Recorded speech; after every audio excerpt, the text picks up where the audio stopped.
subscribed and would like to, please hit that little button in the corner. I would appreciate it so much. And if you like this kind of whispered, scary content, rambling content, or whatever we do on this channel, mostly scary stuff though, please hit the thumbs up button. And if you would like to leave a comment, that would be wonderful, or a request.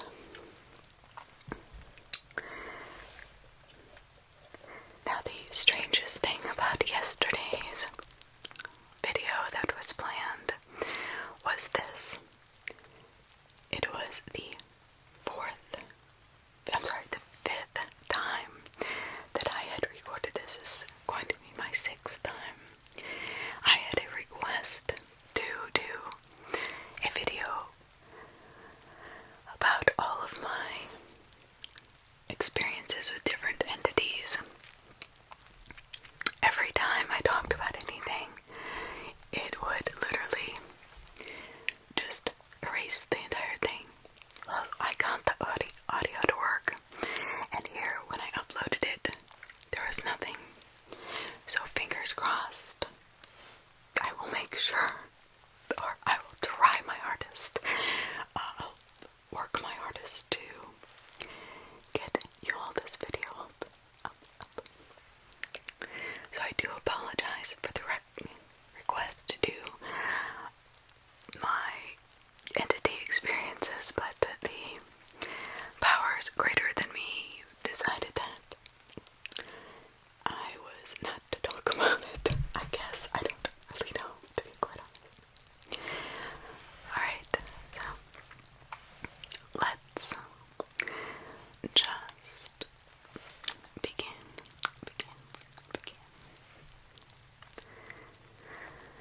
And I apologize for if I'm breathing or today my allergies are kicking.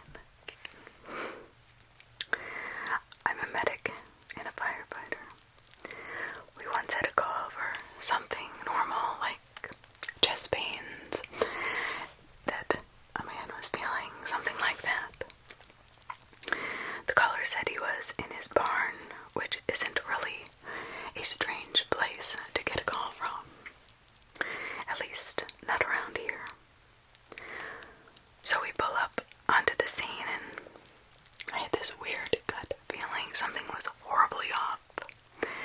I couldn't really put my finger on it. Normally I would just barge through the entrance trying to rescue anyone that had called. But maybe that was it. You see, the entrance door, the barn door, was completely shut. I guess in my subconscious mind I was thinking, if somebody was having chest pains in their barn, why would the barn door be completely closed? Not that that would be completely off base, but I don't know, it gave me reason to hesitate.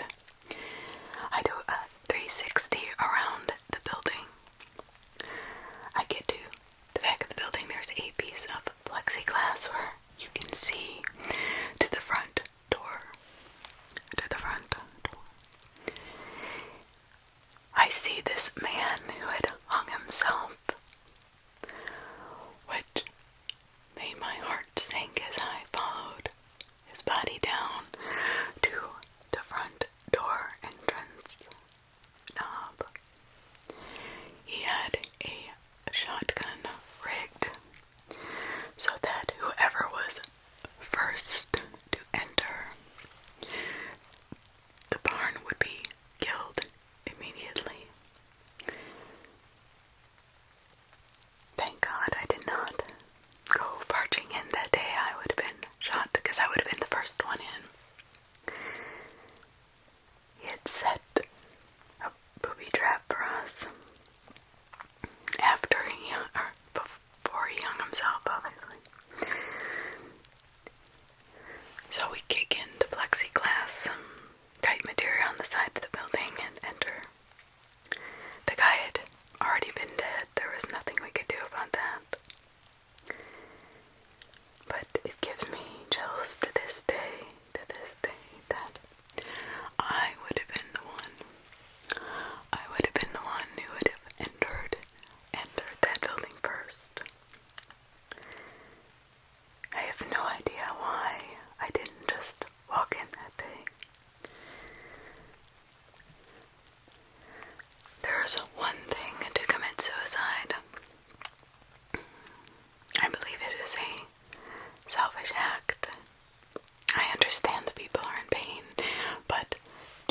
somebody while you do it or after you do it is, I think, an entire level of absurdity. I mean, killing somebody who's trying to come help you, that's, I don't know, I've never had an experience or heard of this, but a patient who has been brought to the psych ward due to thoughts like this. Apparently his wife had died before EMS could get to her. She was left waiting for the ambulance, he said. He was so angry at all the healthcare workers and thought about suicide after killing them.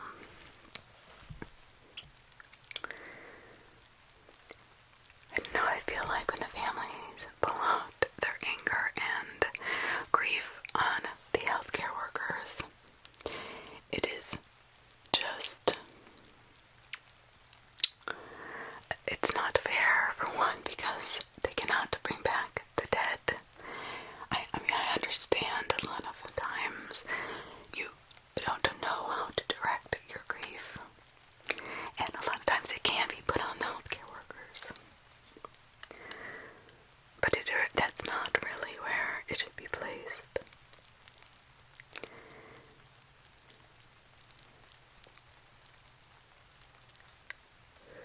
So, I have kind of a similar story. I had an odd feeling that made me act different from normal.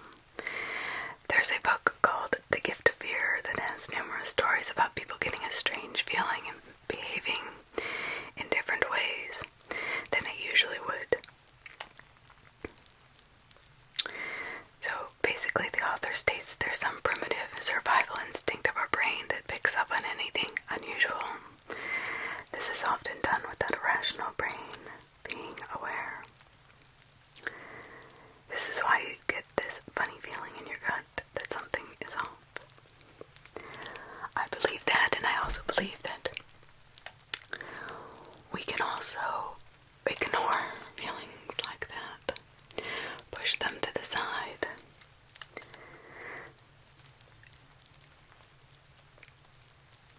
This is a small world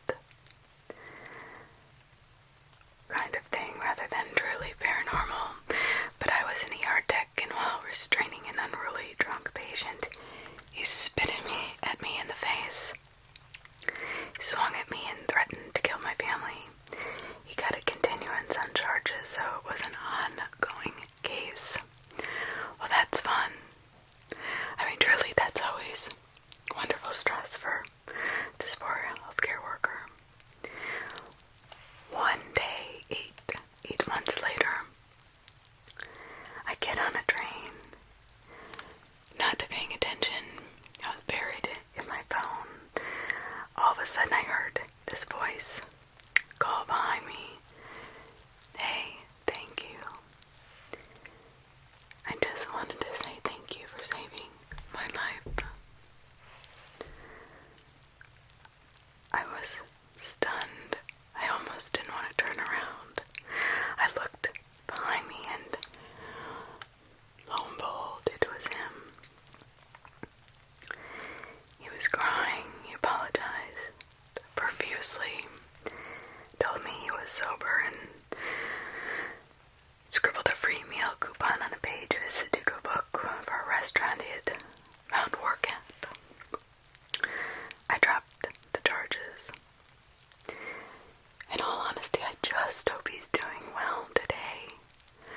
I never wished anything but the best for him. Well, let me say that, hey, thank you for being a forgiving person. I don't believe that harboring anger, animosity is healthy for anybody, to be quite honest. It doesn't help us in any way, shape or form. I'm sorry. I think that's better. You know, I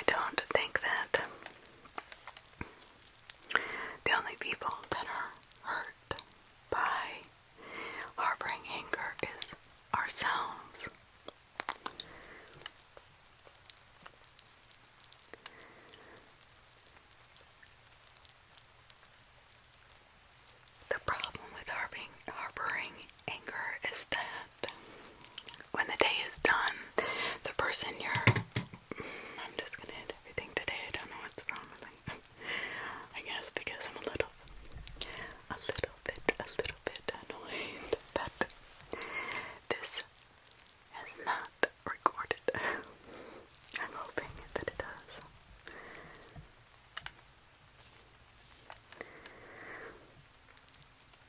I was a manager of a computer repair for a retailer a couple years ago. We had a client's computer in the back running various malware and virus scans. Now, out of the corner of my eye, as I'm doing my morning paperwork, I have this computer near me, and the screensavers keep bringing up dead bodies, severed hands and heads, arms and legs. I thought I was going crazy. I call in another coworker to see when this material pops up if it's truly what I'm really seeing. Now, we're not allowed to go through anybody's stuff, but if it is a screensaver, we can look at it when it's there. When it finally comes up, my coworker clearly says, "I think it's best we call the police, just to make sure." Might have been a good idea, however.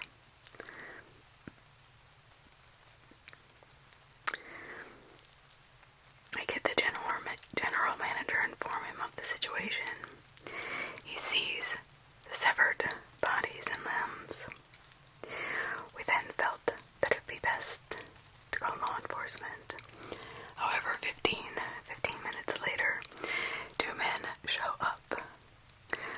I said that looking to take that computer.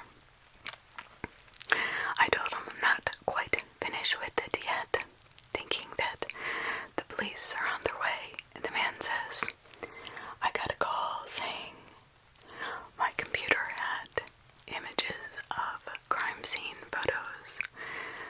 I am a police officer, investigator of homicides, and for some reason I had used my personal camera, which somehow got uploaded to my computer. And that is what you are seeing." So apparently this guy had put these horrific pictures on his screensaver on accident. I don't know.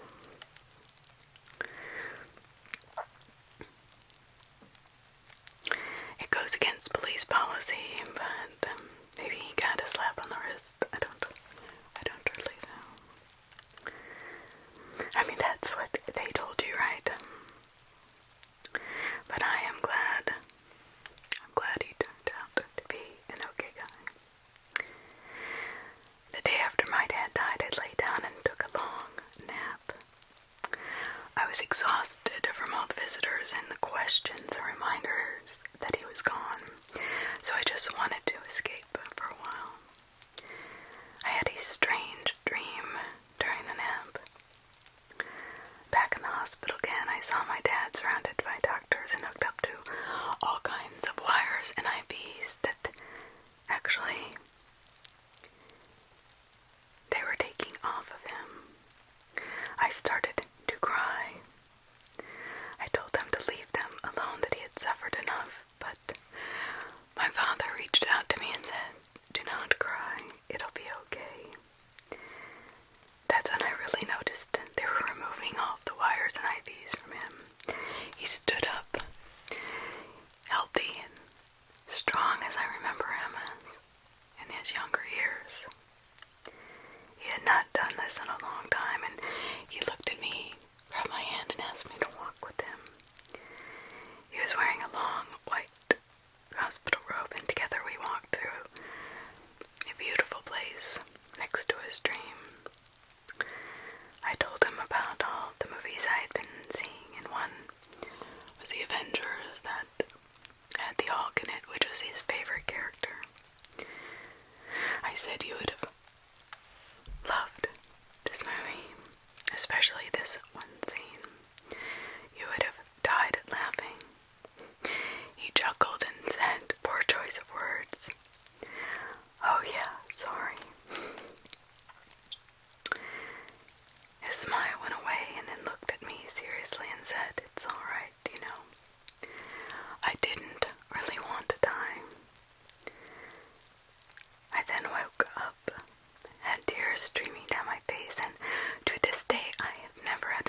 lost my brother to suicide when I was 10 and he was 18. After a month, I had this dream where I woke. Well, I thought I was awake and I walked to my bedroom window. I saw someone standing inside, back to me, dressed in all black. I climbed in through the window and this person turned around, and it looked like my brother, but it didn't. Some features were really quite off. But he just felt familiar. Can't really explain it. We walked outside in our pond, talking. I don't remember much about what he said, but side by side we walked until we got to the flower bed in front of our house. And he looked at me and said, "Look, look, look. The roses are in bloom." And there was a beautiful black and purple rose. When I turned around, he was gone.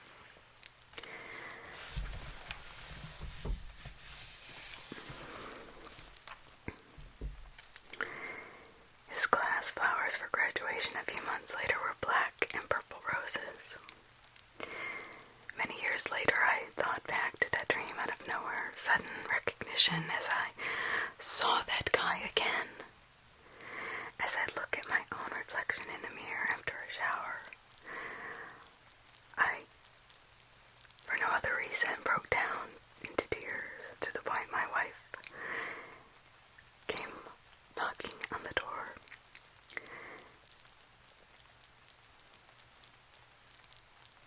And asked me what was wrong, and then I told her. And speaking of my wife, when we started dating, her parents were super strict. She wasn't allowed to go to my place. She was only 16. At this point, we were only dating for a month. She knew I'd lost my brother, but that was about it. Never saw a picture of him.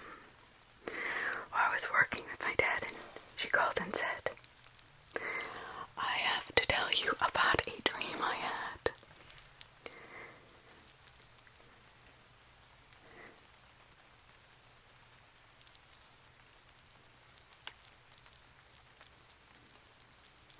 I said, "Well, we just got to a job site. We'll talk about it later." During this call, the owner of the house mentioned that he had to run to town later to buy something for his daughter. He had forgotten it was her birthday on Saturday. With that, my dad goes, "Oh my God, I forgot it's the 13th. Today is your brother's birthday." And the day moved on, as usual. Later, my girlfriend, who is now my wife, calls and tells me about her dream. We were swimming, forgot towels, and we ran into my house soaking wet. She heard static coming from your bedroom, she said.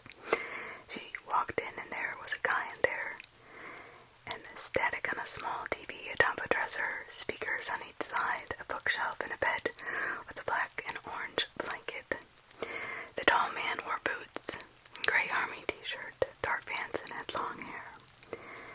And all he said was, "Tell Chris that I'm happy for you too." And she woke up. I was speechless. All I could do was sit there and listen to her describe my brother. My bedroom was set up and decorated when it was his. Now this is giving me super goosebumps. I don't know. Like, just chills ran down me. His stereo speakers, his Harley Davidson blanket, and his favorite outfit, army t-shirt and a black pair of jeans. On his birthday, nonetheless. On Christmas, she got to come over finally, and on the wall of the living room is one of my brother's school pictures. In that army shirt. She grabbed it, took my arm, choked up a little, and whispered, "That's him. That's really him." Again, I tried to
is that like us? Are we really even here? I mean, it kind of begs the question, have we done this before? Are we in another time? Are we really in the past? I don't know. I mean, it feels like we're here, right? But having done lucid dreaming and having very interesting experiences, one was particularly eerie. I've always, I'm sorry, past life regression. I had always lucid dreamed my entire life. I mean, that's something that I'm very familiar with. Whether it's to protect myself or people around me, I can lucid dream fairly easily. Now, as far as past life regression, I had read this article about it and found that it was very healing sometimes, but it can be very emotional, and you never know what you're going to find out. Now, I did a past life regression that took me back. I don't know if it was to the beginning of my lives, but it was a long time ago, back before really there were any buildings. I lived in the middle of the woods, and I was so happy. I mean, the kind of happiness that you don't even feel today. I mean, it was such a pure happiness. I wish I could put it into words, what I felt. And in that life, I had long, dark hair, really blue eyes, but raven black hair, and I remember having brothers and sisters. But the feeling of happiness was, it just was so overwhelming that I couldn't believe it. And I died fairly young. I didn't have any children. Then I went on to the next life, where I had children and had a pretty nice life. I had a pretty nice husband. I was married. But, yeah, I died young there. I think that's, more commonplace than it is today. I was maybe 30 at the most, but still a happy life. So I don't really remember if I had gone through any other lives, but I got to this heavy life, this life where I go straight to knowing that I was married, and I felt very controlled, not like the other lives where I was extremely happy, and a sense of foreboding and fear came over me. The last thing I remember was being on the ground in kind of a ditch, and I had been shot. And I woke up. I was too afraid to continue. But when I woke up, I had this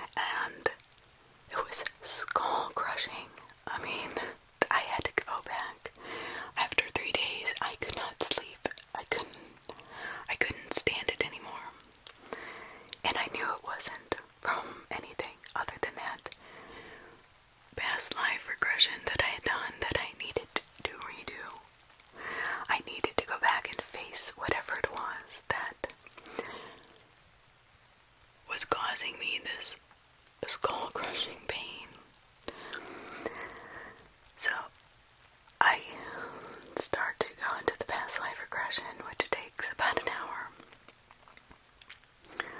If you're really willing to accept it and let your brain go back that far. And I'm there, lying on the ground. I have dirt all over me. I've been beaten, shot. And I have a horrific realization that my husband had just tried to kill me, but I was still alive. And I remember thinking, I gotta get out of this before, as I'm lying there in this ditch, a backhoe of a tractor and its wheels come crushing over me, and I hear my skull split open like a cantaloupe. No lie. And then I'm dead. I look around after that, because now after facing that darkness, that fear that I didn't want to face before, I stand up, or I look around as me, and I'm kind of observing what's going on. I realize the man who is covering me up is my husband. I am terrified of this man. But then I look around even closer to my surroundings, because I'm like, where is this? It feels so familiar. I am, shit you not, honestly, it is my house that I grew up with in this life in Ohio. I look where I'm buried, and I am buried where I used to pick berries. I'm not even kidding. My dog and I, Heidi, we would go and pick black and red raspberries every year and just have hundreds of them. I mean, they just grew so beautifully, and I was always attracted to that part of the woods. And I never found berries anywhere else on our street, just that place, which was also a weird phenomenon. I mean, it was as if they were just for me. And we had bought the house from people who didn't live in it. So those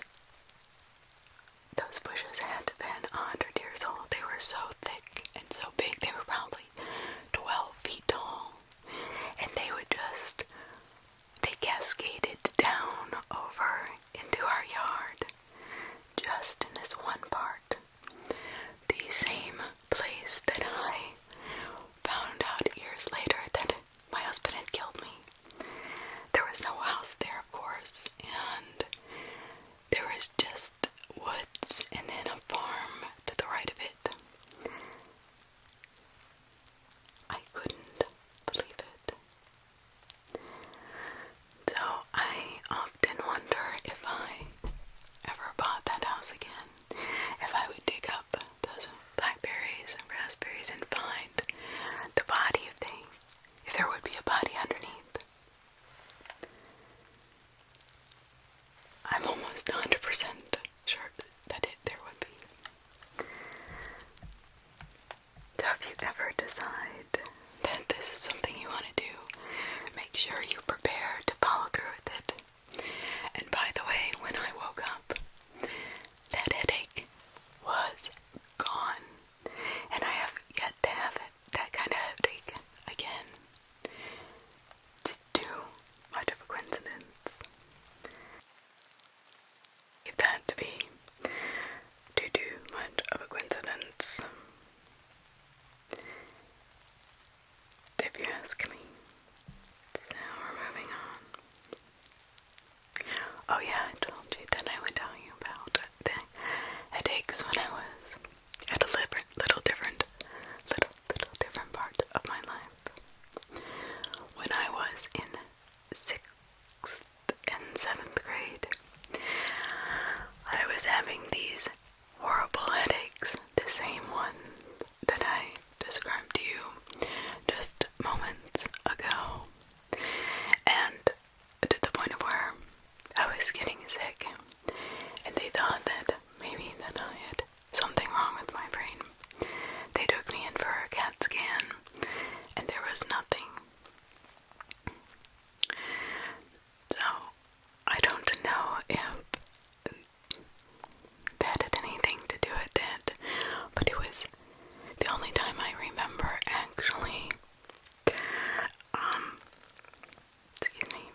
those horrible headaches.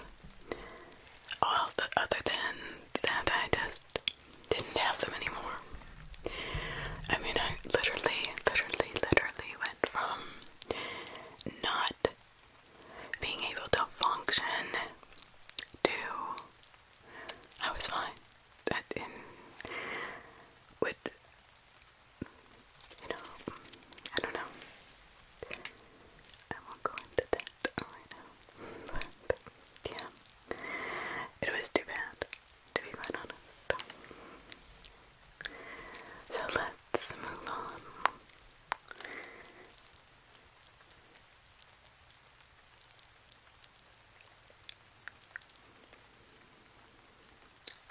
I was driving home per usual. Got this random, unwavering feeling that my house had been broken into, which is a terrifying feeling.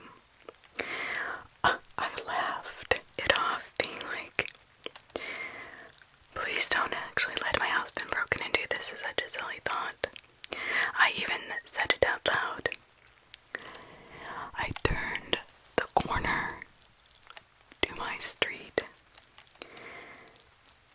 The first thing I noticed when I pulled up to my house were the blinds on my bedroom window. They were yanked and twisted up. Yeah, I found out that some guy across the street from me,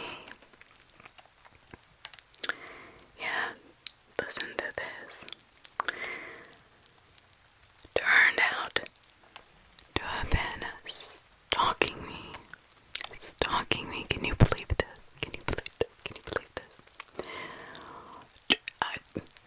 I was floored, but this is even worse. He had climbed in through my bedroom window when I was not there. He did not take anything of value. He took weird personal items. It made me feel violated and terrified. It was terrifying enough to see my stuff completely rummaged through, as if there was no respect for the person that lived there, which was me. But I talked to the neighbors, and terrified turned into horrified when they admitted, and multiple people in the neighborhood admitted they saw it happen and had seen this guy outside of my house for months. Why in the hell wouldn't they tell her of this? Did they think she wanted it? She was single and living alone. Here's the thing, they were too scared of the guy to tell her.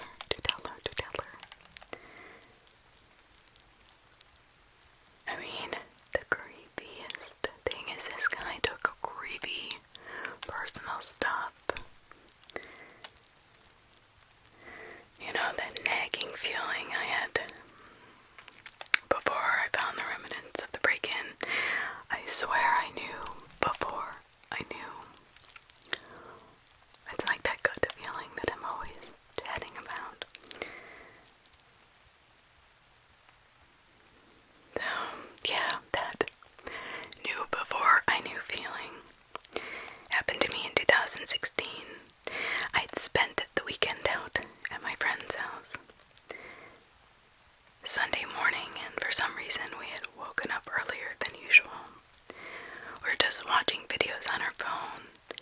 Out of nowhere, I got this really awful feeling on my chest that somebody had died. I started crying and she calmed me down. A few hours when my parents came to pick me up, they told me my dog had to be put down, my lifelong best friend. I spent the entire weekend out. The last time I had seen him was on Thursday night.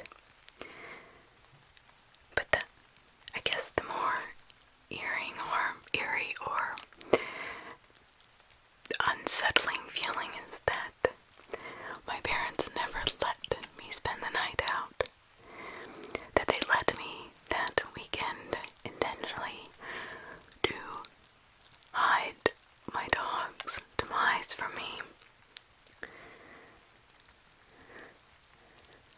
And I think about it and all the times that I could have experienced death, I was not around.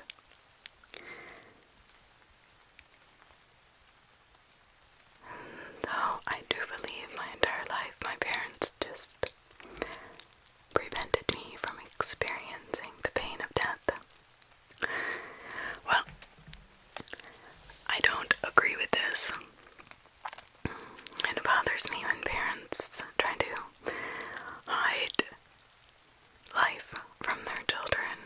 It's not helping them, it's actually traumatizing them. Saying goodbye is so important to a child.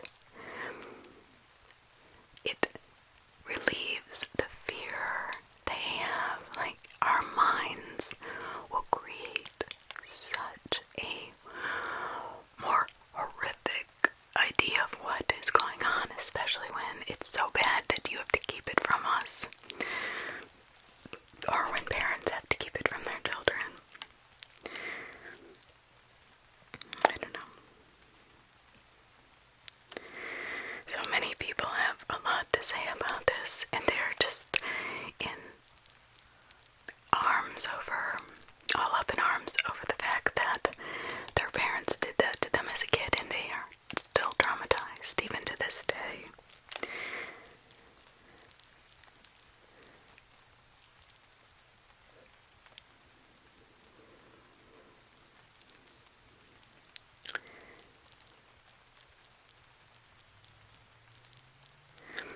When I was in middle school, I used to spend my free time playing on my Game Boy or listening to CDs in my room. A three-family house. Most of my family, including my parents, sister, and I, lived on the top floor. My grandmother lived alone on the second floor.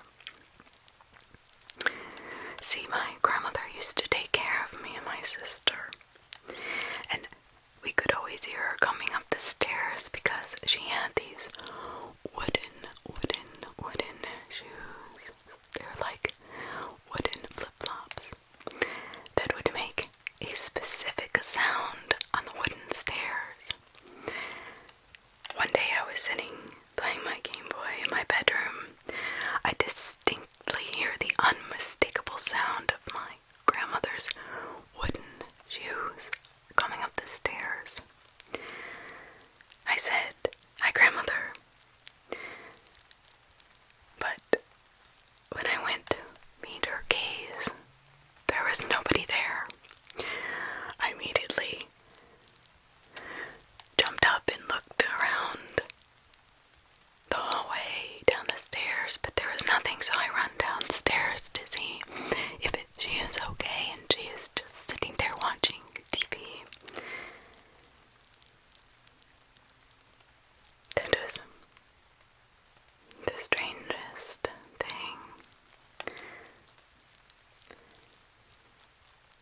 That this happened last year. I was having a recurring dream where I was in the woods at night. I noticed a campfire in the distance. Whoever was sitting at the fire notices me, and he yells out, "Hey, what are you doing out here?" And starts moving towards me until I wake up. Late last summer, I decided to go out to the woods for a hike. I get out there and I had to go to the restroom. I hopped off the trail to get closer to the creek and so I could take care of business and not have anybody come up on me. As I approach the creek, I see a hidden shelter and a man setting up a campfire. He notices me and he says, "Hey, what are you doing out here?" Looks exactly like the guy in my dream. The same setup, the same place. But he didn't do anything. He didn't come after me. Nothing else happened. I stood up, apologized,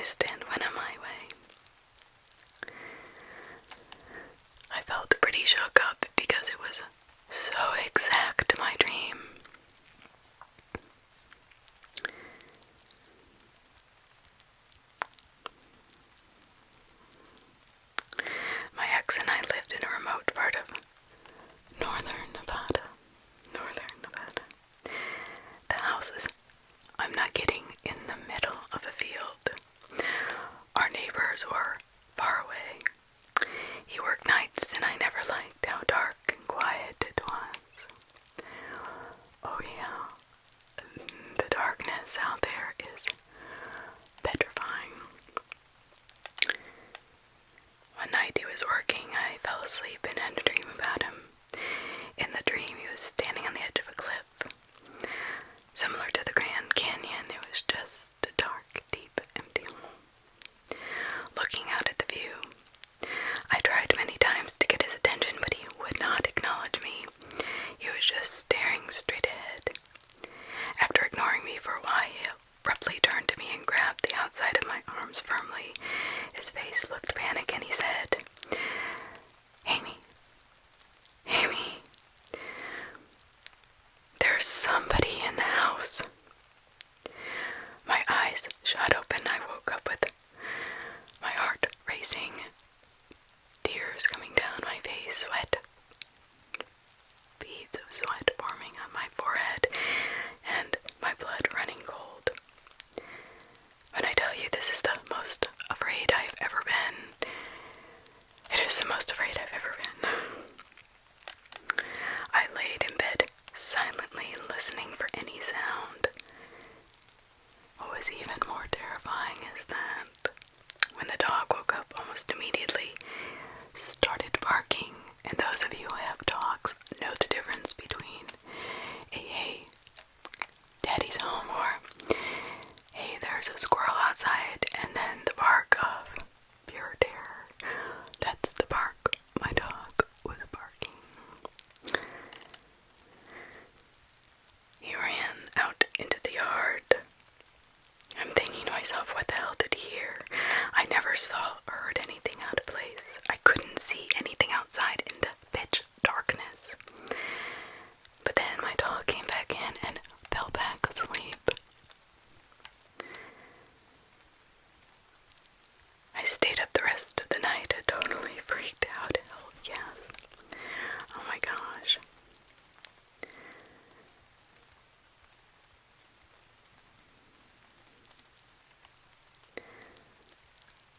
I had one of those dreams you couldn't wake up from.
is probably the most exciting thing that has ever happened to me. Like something you see on TV or in the movies. And in a flash, in my excitement, I blurted out, "Far out, dude." And they hung up. You either weirded out the person on the other line, or it was your friends pranking you, and, well, they did not expect that response. One night, my husband and I were lying in bed. Now let me preface the story with saying my husband's bottom drawer to his nightstand is a heavy drawer with lots of things in it that he forgets to close every single night. So we're lying there in bed, and all of a sudden this bottom drawer not only closes but slams shut. Now I'm on my phone checking emails, and he is watching TV. Neither one of us are anywhere near that drawer. Yeah, no logical explanation for it, or why it happened, and we still do not know why to this day. If he wasn't there, I don't think I would have believed it myself, but since we're both there, we both witnessed it, it's kind of hard to ignore. I would agree.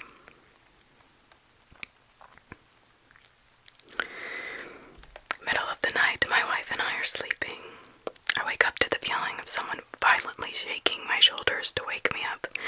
I wake up expecting my wife to be the one shaking my shoulders, but she's fast asleep, and nobody else was in the room. I started to say what the when there's a sudden breeze that blows a nearby painting off the wall. The windows are shut. No fan, no AC, no heat is on. My wife, being completely skeptical of anything paranormal, says and insists to this day it was just the painting falling that woke me up. But I know I was jerked awake and then the painting fell. But I'm not exactly a believer in ghosts. I don't think you're gonna catch me ghost hunting on any of these TV shows, but when shit's weird, shit's weird. That's funny. Years ago I worked the late night shift at the hospital. 4 p.m. till midnight. My nightly drive home led me through back windy roads of fields and woods, which often had low-hanging fog, particularly in spring. I lived in a small town that has a lot of Civil War history. Ghosts were so popular that area historians would do moonlight walks, actually ghost walks, where they searched for signs of restless spirits roaming the battlefield. The urban legend was that in a war that pitted brother against brother, these soldiers who were killed by family became souls that were and could never be at rest. You know what? I never bought into that crap. But one night I was proved wrong.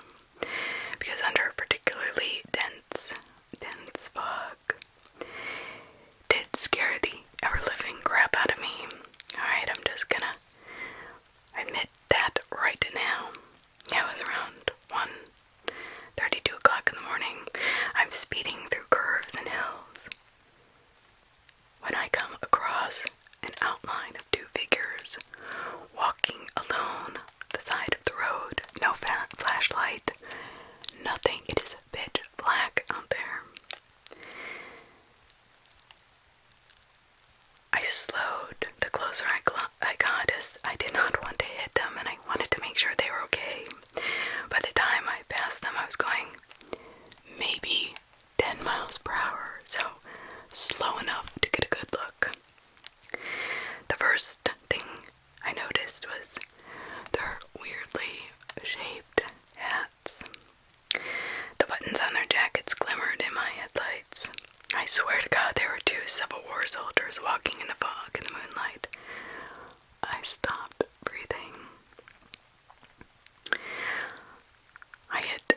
so hard, my transmission barely could keep up. I sped off into the night. As I finally caught my breath, I screamed several expletives. I rounded another curve. I see a small car. A Geo Metro pulled over with lights flashing. Its hood was up. Steam was coming from the engine. A man in a Civil War garb. Obviously not a ghost if he's driving a Geo Metro. Had, for some reason, car problems on this night. To this day, I have no clue why he was out so late, but it scared me to death. What happened was there was a reenactment of the Civil War battle that weekend. Now here's the weird part. Those two guys walking before him, before he saw the Geo Metro, were they ghosts that had been there, walking just as they always walked on that day? Because I'm sure they did the reenactment around the time of the battles, I guess. I don't know, it doesn't really say, but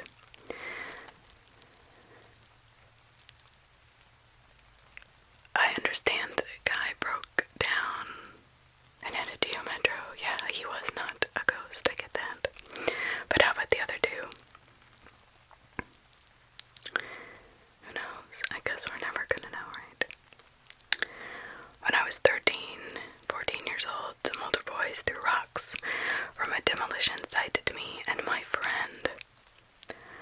This is terrifying to me. One rock hit me square in the face, knocking me down. I started to be bleeding profusely on the sidewalk, and my friend was freaking out. We did not have cell phones since it was the 90s, and we were not near a payphone. An older man in his 50s or 60s stopped in a pickup truck to ask us to get in so he could help us. My friend said, "Oh my God, I don't want to be murdered." I said, "No, let's get in, it's okay." I don't know why, but this older man felt trustworthy. My friend got in with me and he drove us straight to the hospital. The hospital took his name, my friend's name, and mine. We got to the ER. The man pieced out. I had problems from the injury for 2 to 3 years, but I'm fine now, other than a small dent in my skull. At that time, my mom told me I should look him up in the phone book and call to thank him. There was exactly one name that matched his. A not very common name at that. I called it. The woman who picked up told me that it was impossible for him to have helped me because he had died 6 months prior to my accident. But his physical description matched perfectly, and both my friend and I recalled it. I was able to look up his obituary, and the photo matched his appearance. But it also matched that there was no way he could have been alive. The hospital record where he had signed his name was his signature, that his wife. It had to have been him. She said it was his truck he drove, but she could not wrap her head around it, but she was happy I was okay. Yeah, definitely eerie, but I am grateful to you, Spirit, for helping me out. Those boys could have really posed a huge threat to you. So my question is, were the kids ever prosecuted? The writer says that they had gotten community service and a slap on the wrist, basically.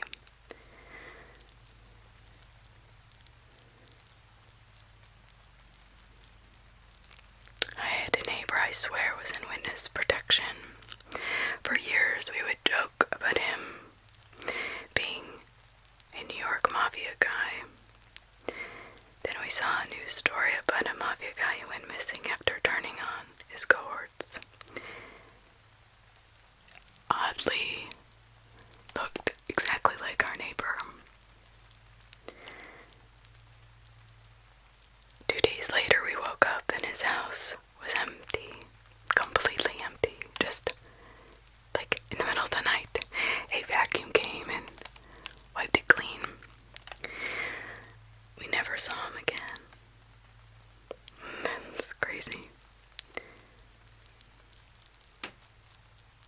was walking to a college class and I felt like I'd suddenly stepped out of my body.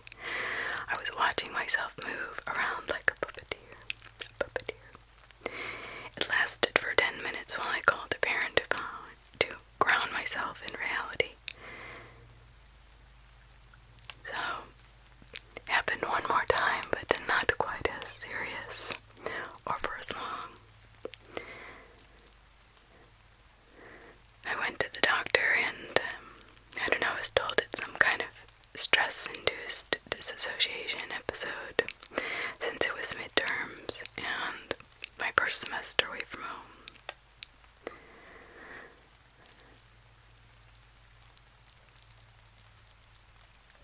The brain does interesting things to protect us from whatever stress we are encountering. Apparently my brain thinks that I can handle all of it. A few years ago I was on holiday in Malta with my family. My parents are Maltese and I have a ton of cousins and family living there. One of my cousins' father had passed away a few years before this and I had known him fairly well since he was my uncle. On this day while I was on holiday, my wife and I were just walking outside the walls of Valletta. On a road, I started mentioning we needed to look for a way to cross. We were just walking normally and not standing on the edge or anything, or making any signs that we were actually going to cross the street, when out of nowhere, a Mini Cooper appears, slams to a halt exactly where my wife and I are. The driver leans across and tells me not to cross the road here, to go down the street a ways. The odd thing is that the driver was an exact resemblance of my uncle. He wore the same outfit as my uncle did. Shorts and a white singlet. He had a Mini Cooper, the same color. The thing is that always confuses me is that he spoke to me in English when you would think Maltese would have been the default. But he must have known I only spoke English when there was nothing that would have marked me out as a foreigner. I can't explain how he knew that and I was intending to cross the road. I'm convinced he appeared to save me from getting hit.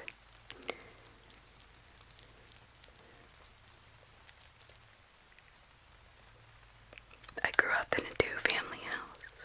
Me, my parents, and siblings lived on one side. My grandmother lived on the other.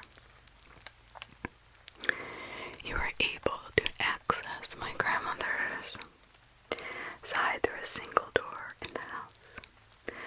Once she passed away, I slowly took over her side since I was in high school and wanted my own private space.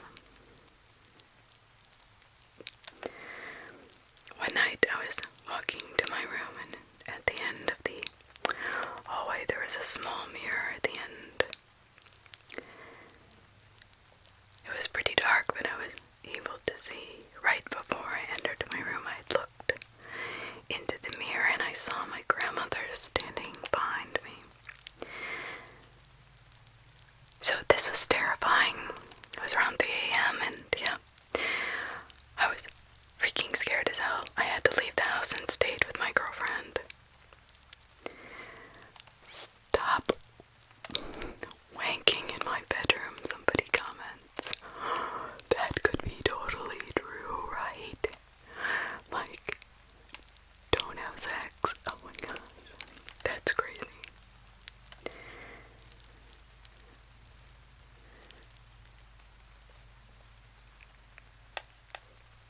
One of my favorite aunts died at 94, leaving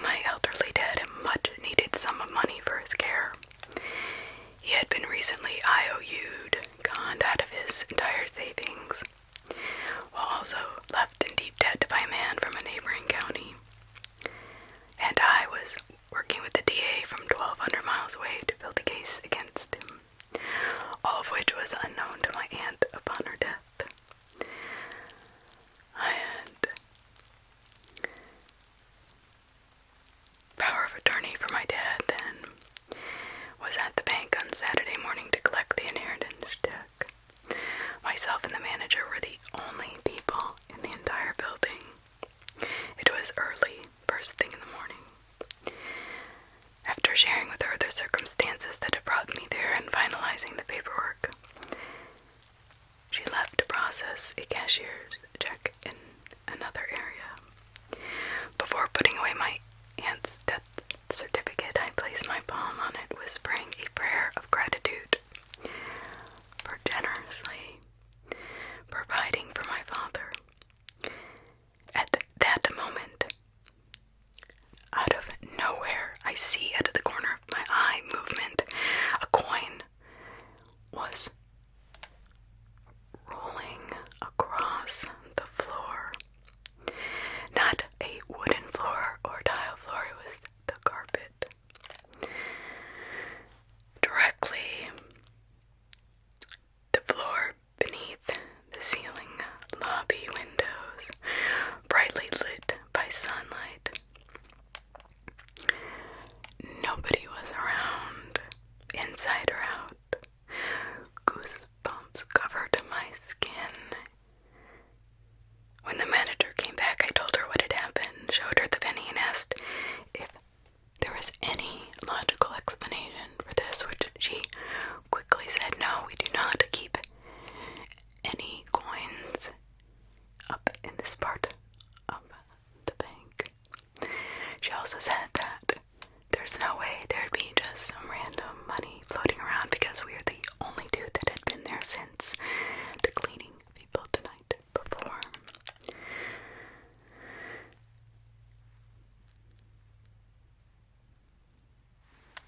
So I was the only customer. Alright.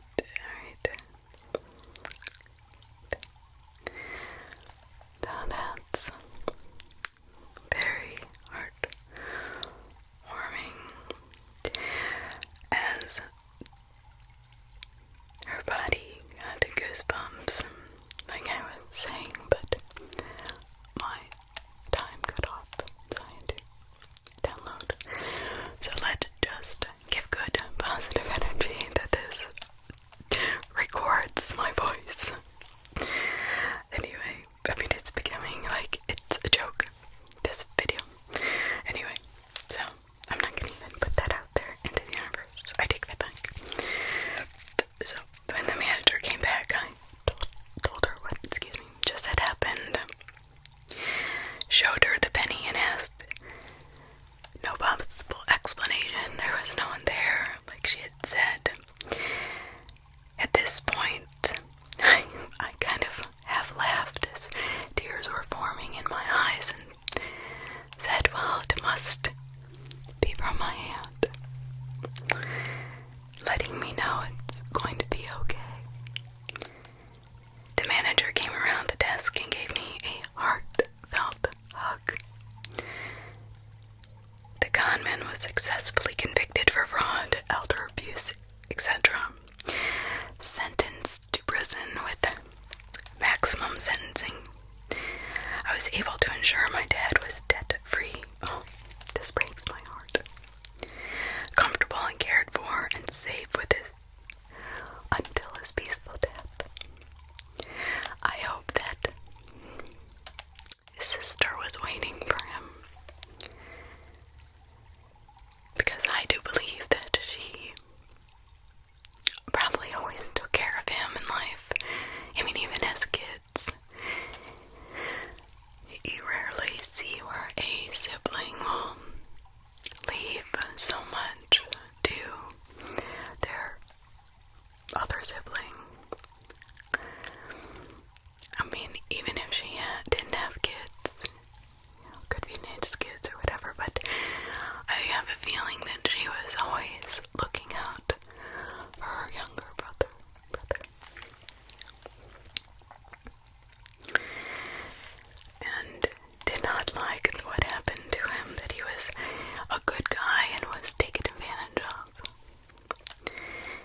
there are a lot of criminals that come to Florida and are looking to use the vulnerability of the elderly we have down there.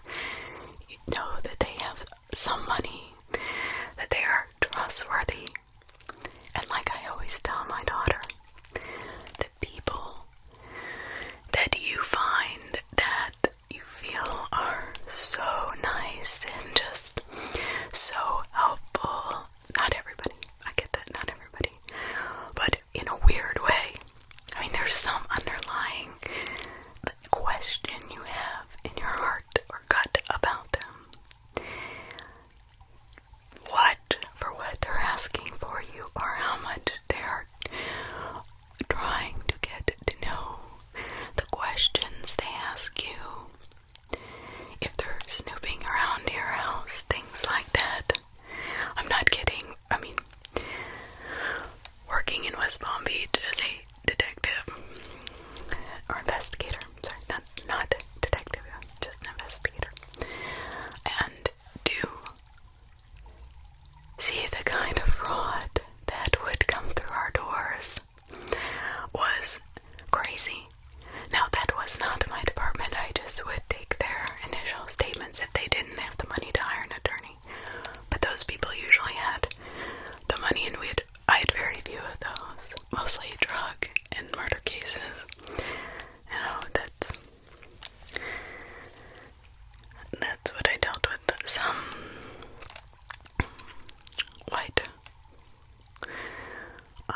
collar crimes, like gang stuff, but not really a ton of the fraud, because they had money. Let's just face it, they had enough money to hire somebody and get them out of jail immediately. But if you look up Medicare fraud in Florida, there was a huge sting. I want to say, gosh, it's probably been 10 years now, where they arrested a ton of billing companies and Medicare fraud individuals. They arrested doctors. I mean, it was really sad. A lot of them, like 140 some, 160, it was a lot. I don't remember I'm going to look for the article and I'll read it to you, because that didn't surprise me, but it was definitely disconcerting for sure.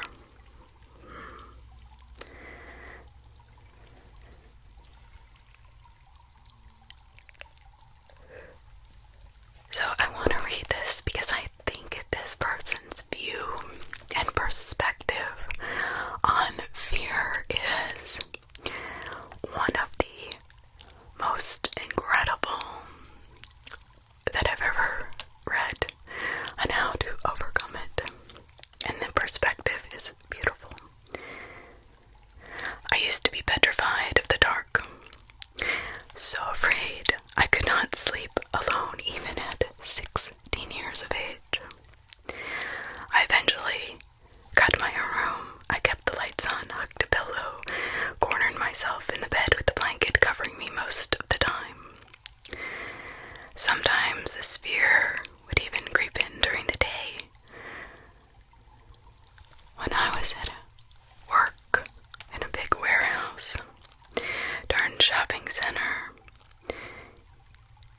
and all of a sudden I would be alone doing inventory or whatever, I would feel this overwhelming sense of fear that somebody or something was coming to get me. My heart would start racing immediately. This would even happen if I went to the store and was in a place where I felt too alone. I mean, it really consumed my life. The hugeness of an empty room scared me. But oddly enough, this all changed one day when I got my camera. I stayed out one night, all night long, all alone, miles from home.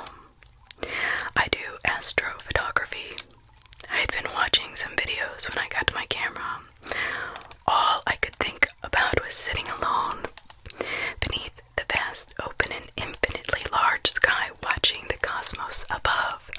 It was all I could think about and couldn't wait to be alone, which was completely the opposition of what I had been always afraid of being.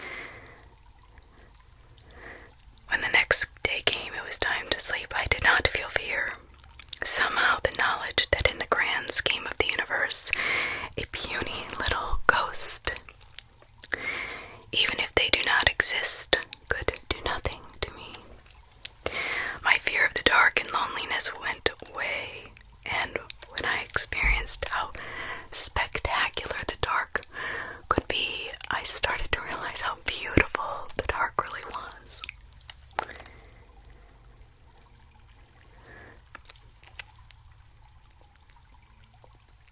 I like to think that if there was really a demon that night, it must have been sitting beside me, pondering over the insignificance and fragility of life on Earth, just as I was. Now, isn't that perfect? I think that's beautiful.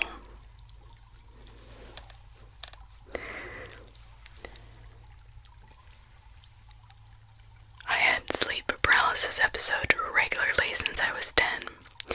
I just keep my eyes closed and ignore everything I hear until I wake up, which is a huge struggle.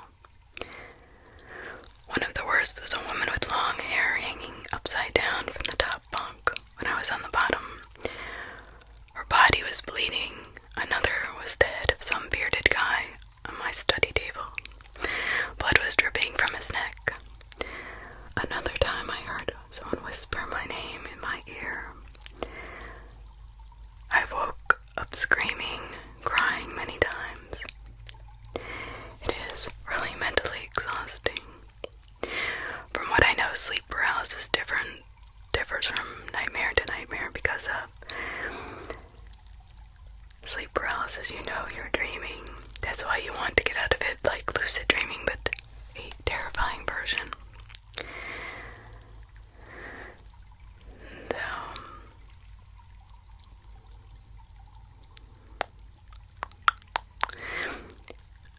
Sometimes when you face your fear and you don't give it power over you, whether it is a ghost or a demon or something to that effect, it gives you freedom of the fear when you realize that you are more powerful because you're alive. And it will feed on your fear. I believe energy is energy, and it can be bad, or it can be good, or it can be dark, and it can be light, the yin and the yang. So, when you feed the dark energy, it is more than happy to take it, and when you feed the light, it pushes out the dark, just like turning on a light bulb.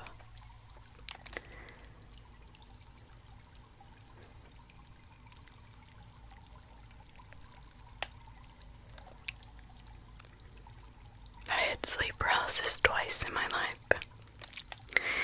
Now this is terrifying, actually. The first time I was facing my room, when I woke up, I see a large shadow figure. It was slowly floating towards me, and it was the most terrified I'd ever been. I forced my body to move before it got all the way to me. Oh, that is good. The second time I was turned towards the wall with my back to my room. I woke up and I felt like multiple hands were holding me down. Something was whispering in my ear. It was like the kind of whisper you would hear in a horror movie. Multiple voices. Multiple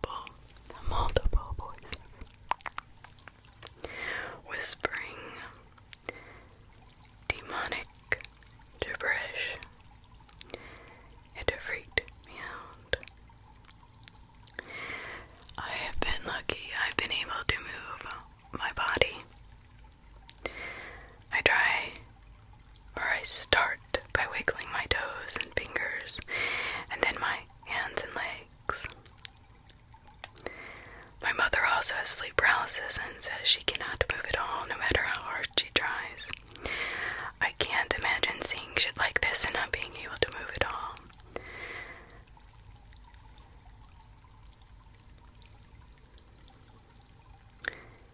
This is really scary. Something similar happened to my sister. I've had sleep paralysis and it sucks. But my sister's episodes really mess with me. She was living in a 2,000-year-old palace, converted into condos in a major city in Italy. She lives all the way on the top floor in an almost attic-like apartment. I visited her a couple times. The place had a really strange vibe to it. Basically, she wakes up on her back with this demon man standing over her, and he proceeded to climb on top of her in almost a sexual way and just stayed there for what felt like an eternity. Oh my god, that's terrifying. And she's completely awake. He was like, that. I was out of there. I wonder if his sister still lives there. But 2,000-year-old building, for crying out loud, 2,000 years. Holy crap. I mean, just oh my gosh, just what the building has seen, the walls have seen happen there. Being that it was a castle is probably beyond any of our comprehension. 2,000 years. That's crazy. I mean, crazy, scary stuff. I don't know, that's just really 2,000. I can't get that out of my head. 2,000 years. Honestly, I don't think I could live there because I know that I would see stuff all the time, and probably not stuff I was wanting to see at all.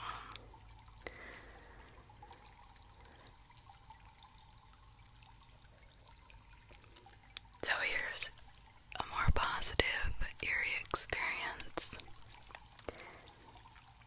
We had a farm, and I was having a really bad day, which can happen quite often on a farm. Goats had gotten out, my schedule was off, I had to drive an hour each way to get groceries. The things I needed at the store had been out. I think that's really frustrating. Like one of the most frustrating things, especially having lived in a place where I had to drive so far to the store for one part if I was working on something, and then, oh, you don't have it.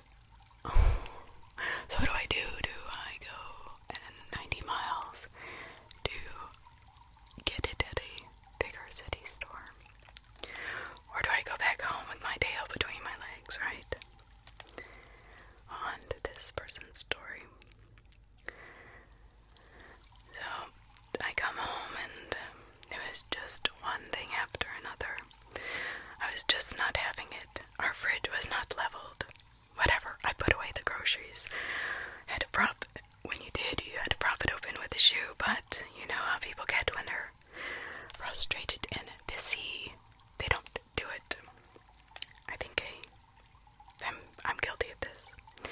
I didn't want to get the shoe to prop the fridge open, so the fridge door kept closing on me, and I was getting increasingly annoyed. Then, for no apparent reason at all, the door gently opened wide and stayed open.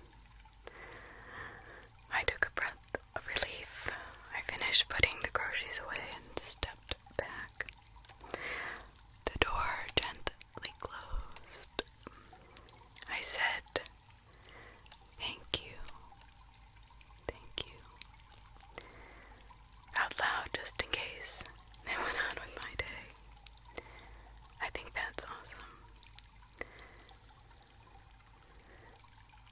obviously it was something or somebody that was not here anymore that just wanted to make their life a little bit easier.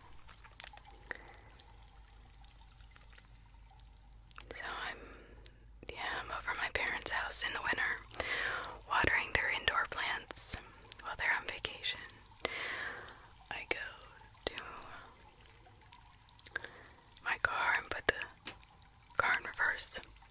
I see an old man walking on the pavement and I make eye contact. He smiles at me and I smiled back. Then I'm out on my way. I put the car in drive and go to pull off, still looking at this man. But then when I look forward and start driving, when I look back, he's absolutely gone. I am confused. I look in all the mirrors and turn my neck.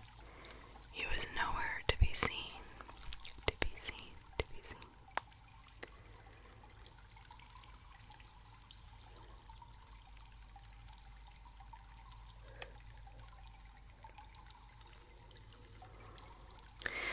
My husband and I were doing renovations on our house. We had no window coverings in our front room. The front room was completely gutted and had just a ladder in it. In the middle of the night, my dogs started barking, and not that, oh, what a cute little bunny bark, but a warning bark. I immediately got out of bed and started to scale the wall to peek downstairs. I looked over, and around the corner to the front room, I saw someone looking in the large bay window with a flashlight. My dogs ran to the front door, barking furiously.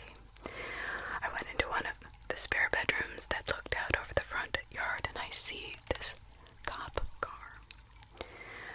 The odd thing is that the cop did not knock or announce himself. I told myself, oh, they must be looking for somebody, but in my house, I questioned. That's odd. I got on my phone and called our local dispatch number and asked if someone had been called out to my area, if there was a search underway. The lady on the other line sounded a little confused and said no. I hung up, thanking them briefly. I wanted to let this cop know that yes, people live in here, and what may have looked like an abandoned house is not. But honestly, something just didn't feel right about this man.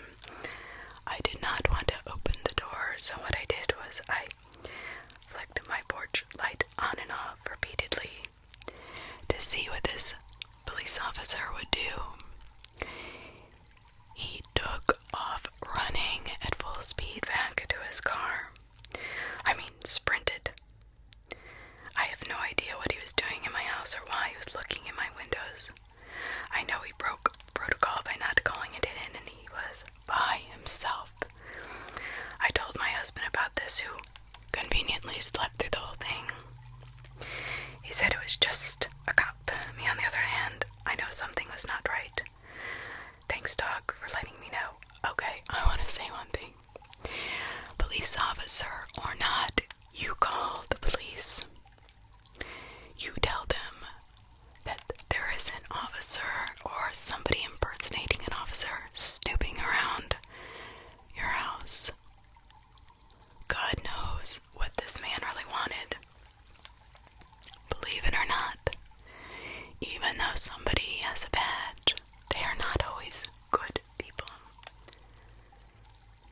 There is a man in Florida who was a police officer and would pick up young girls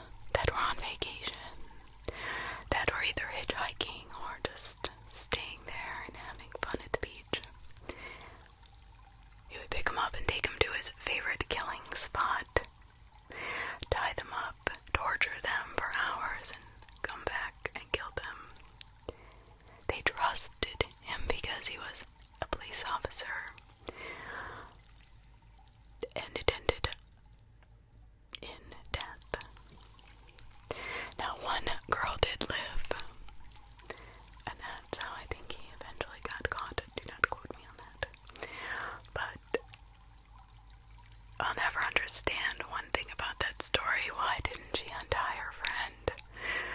I mean, I know fight or flight, but for God's sake, if you see your friend tied up there, why in the world would you not untie her? I don't know.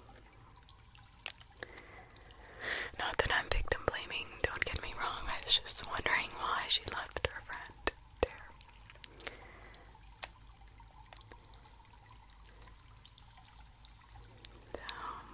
About 10 years ago, my wife and I were watching Paranormal Activity on TV.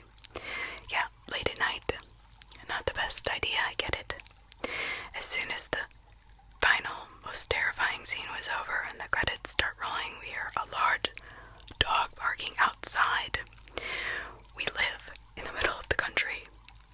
We have been in this house for years and have never heard any dogs nearby. I ran upstairs, opened the door. Not a single dog. We don't own a dog. It was dead quiet. My wife immediately swore off horror movies and hasn't watched one since. Now these next stories are quite interesting. They are about experiences that have happened watching a particular exorcist movie or really horrific horror movie. The first time I watched The Exorcist, the apartment above mine caught on fire. I was made homeless. The second time I watched The Exorcist, burglars broke into my home while I was inside. I heard them in my bedroom and we managed to scare them off. I have never gotten to the end of that movie and I don't want to. Yeah, I can't blame you. My gosh. The Exorcism of Emily Rose broke my DVD player.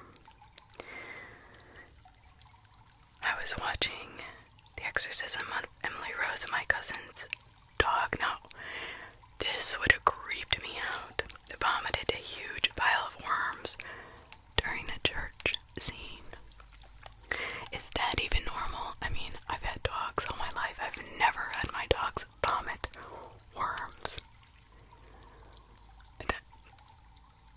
That's crazy. I mean, crazy.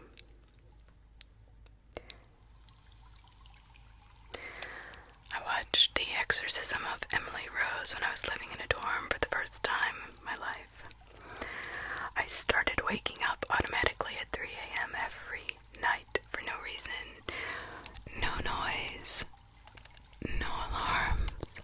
Just woke up. I would close my eyes and pray every night until I fell asleep again. Somebody says, my God, that happened. Me too. The first and only time I ever watched The Exorcist, I had a seizure right then and there. Wow. Somebody says we cannot watch The Fourth Kind in my house because a couple of incidents happened after the movie played in the house. I love the movie, but I love my animals more.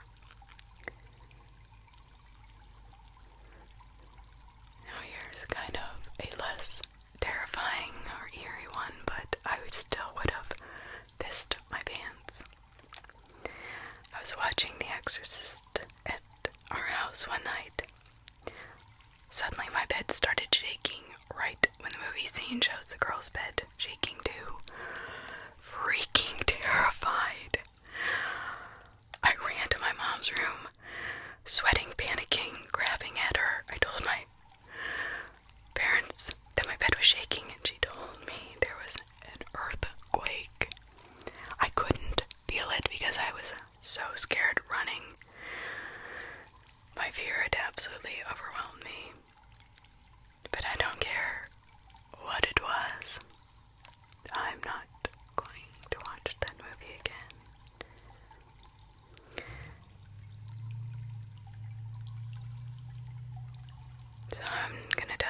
is really weird.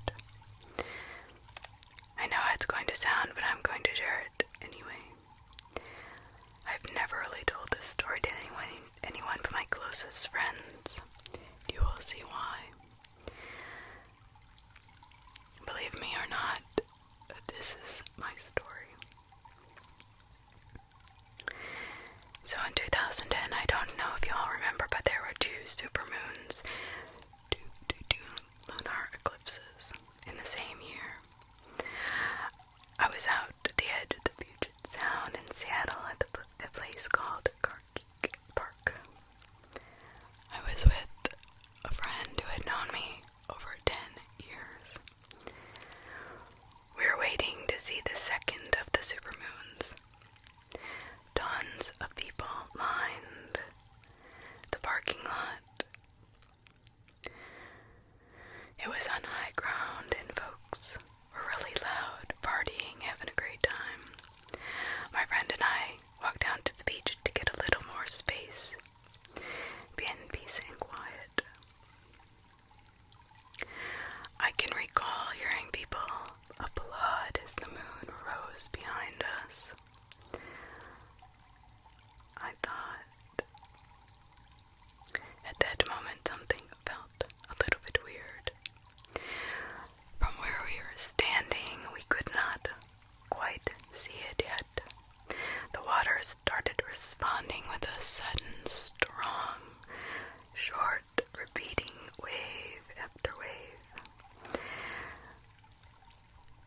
Being still nearly moments before,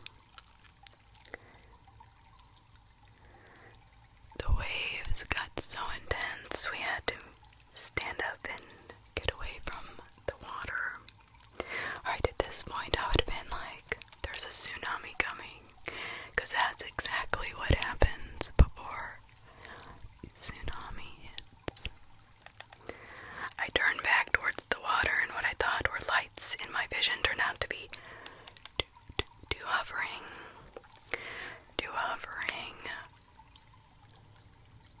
objects. Dancing, golden, shimmering objects flying above us. Just above the area, I thought I saw the water illuminate. These 2 flying objects hovered, then danced figure eights, flew from right to left with abrupt stops in between. The crowd in the parking lot saw them too and started cheering and yelling stupid shit like E.T. phone home. Then the objects changed colors from gold to red and back to gold again in unison. Then the 2 objects flew towards each other with what felt like great force, and instead of crashing, just became one object, a brighter light. It seemed odd to me. They just merged.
this weird episode that at some point she had yelled, "Come back, Stacy."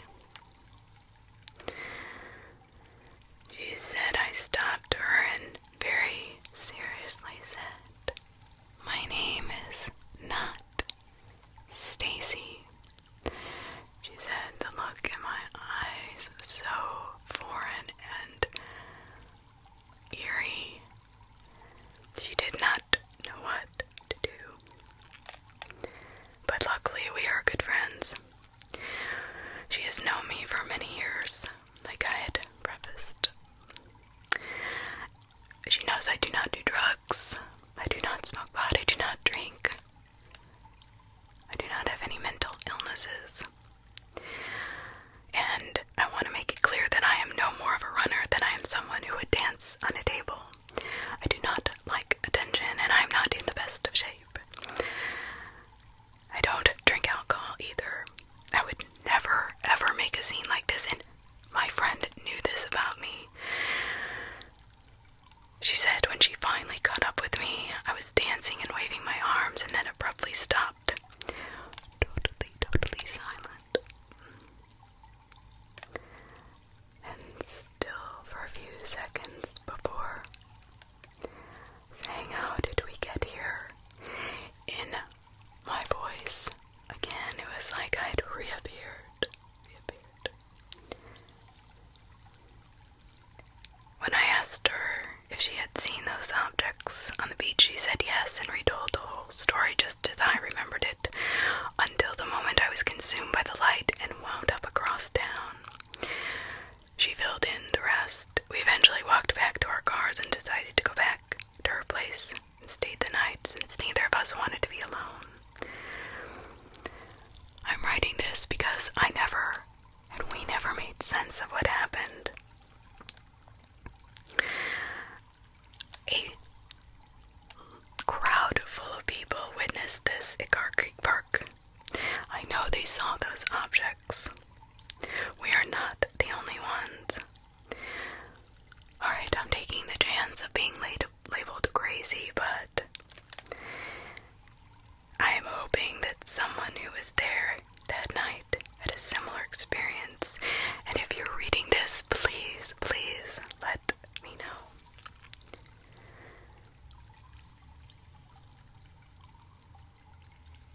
Somebody says, look up Creek Park UFO on Google. There's a site where someone saw something similar in 2019. Oh, that's creepy.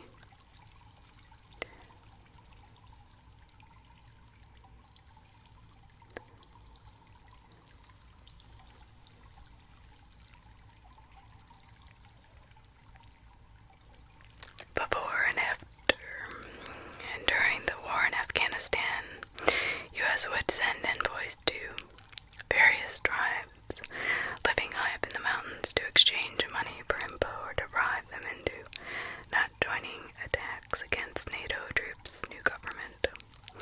The tribals living high up in the mountains would speak of Bigfoot-like creatures with seething hatred for it because it stole livestock, and in the old days sometimes women and children. It was not a legend or folk tale. They talked about it as if it was a pest, like a raccoon or bear that gets into your garbage cans. The tribals absolutely hated it with passion and were surprised that NATO troops knew nothing about it. That's pretty creepy. That is really creepy. I worked at a hospital and I like to walk around it before I start work. Yes, it is usually dark. I feel safer, I guess, walking close to the hospital. This one night I passed a car stopped in the middle of the road and I heard a loud run in my head. I literally said out loud, "I am not going to run." I hear it again louder. I took off running because I had no choice. My body just started to run. But then I heard the sound of running behind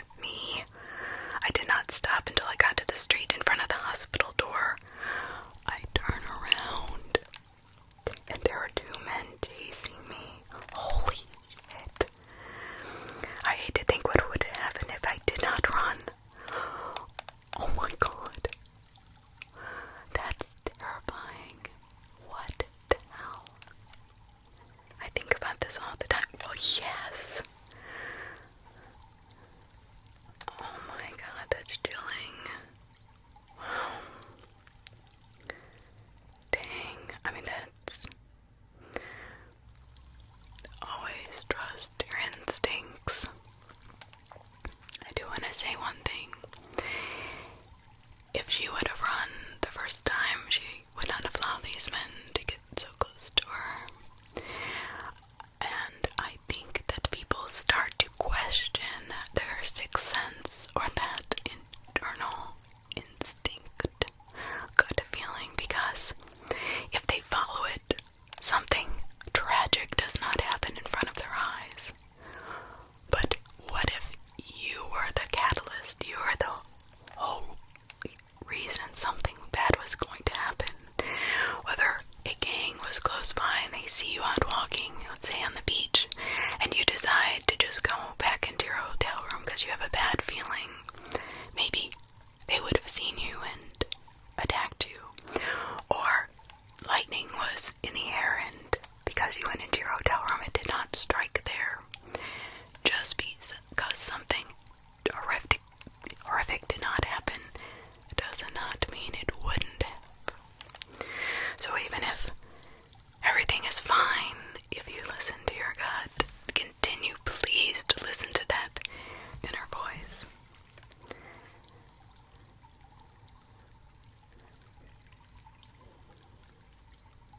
When I was very young, first started wearing makeup, I stopped by a pharmacy before going home for making a school project with my peers at their house.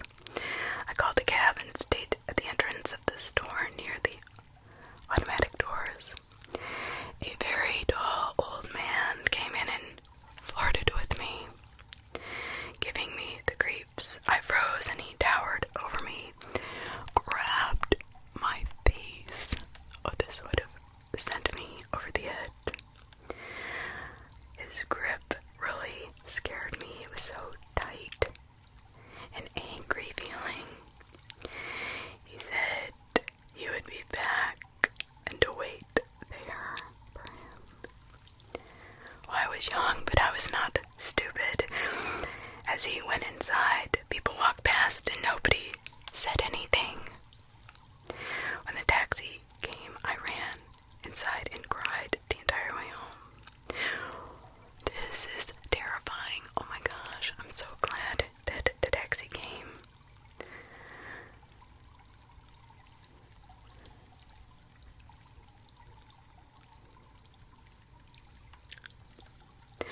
I had to be 12 or 15 years old and was home alone at the time.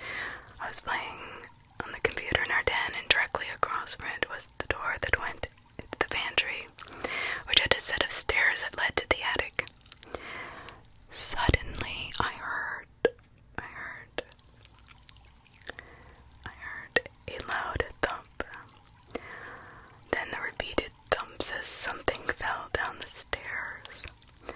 My heart stopped because there was a door at the top of the stairs that was closed and locked. And unless somebody opened it, which did not happen from our side, would prevent anything from falling down the stairs. I remember getting up and walking over to the door, but something forced me to not touch the knob. It was like a force pulling me back. Then the sound of pacing, human pacing back and forth above me. Slowly walking backwards, I returned to the den and curled up in a ball on the couch, staring at the door as the sound of thumping followed by the sound of something falling down the stairs happened again and again. It continued for hours until shortly before my parents got home.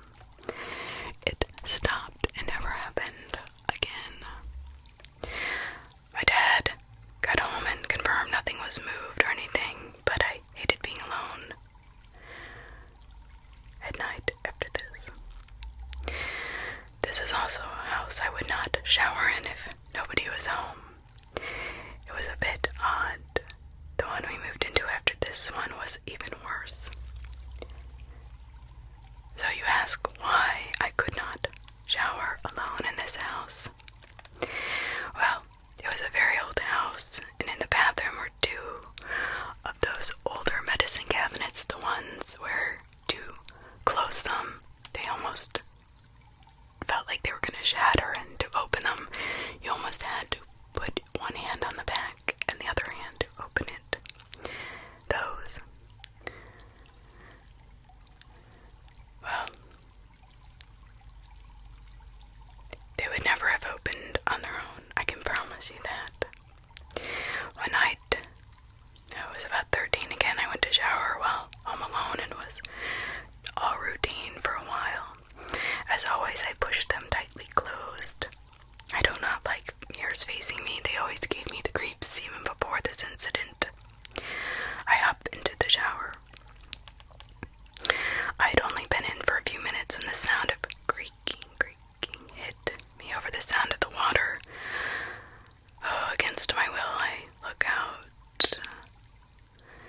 of the shower curtain, and one of the cabinets had opened, and the mirror was now facing me. And in the mirror was this dark shadow person. A man's face. I screamed, tapped out, and grabbed my towel. Sat in the living room with just a towel on, hair wet, shaking until my parents came home. Well, they naturally denied it and said I probably imagined it. I'll tell you what, this bothers me when parents say this. Nobody imagines seeing a face in the mirror. I knew what I saw. I never showered alone there again, and hell yeah, I don't blame you. So shortly before, this is the same person, turned 16, we moved into a basement apartment. Really old and creepy as hell. I hated living there and never was comfortable. One of the first nights there, I'm in my bedroom, supposed to be asleep. There were those rolling doors on the closet, and I had closed them. Just like the mirror, I never liked the fact that closets were so dark in the middle of the night, so I kept them closed. I look up out of my bed, and I see one side slowly start to creak open. Horror struck, I stayed completely still as a hand on my door pushed it open. Holy shit. Also, I say, there was no obvious person, just the hand and a black shadow in the corner of it. This being the same apartment where semi-routinely things would move when we had not touched them. Shadows rarely seem like shadows, and I would often wake to see a man standing in the doorway of whatever room we were in. We had foster kittens there, and they'd suddenly stop and watch things that weren't there. Their heads moving to follow unseen movements. Oh my god, that's horrible. That, I don't know why, but that terrifies me when my dog can see what I see. I don't know why, but there's just something about an animal confirming what you're looking at. It's so creepy.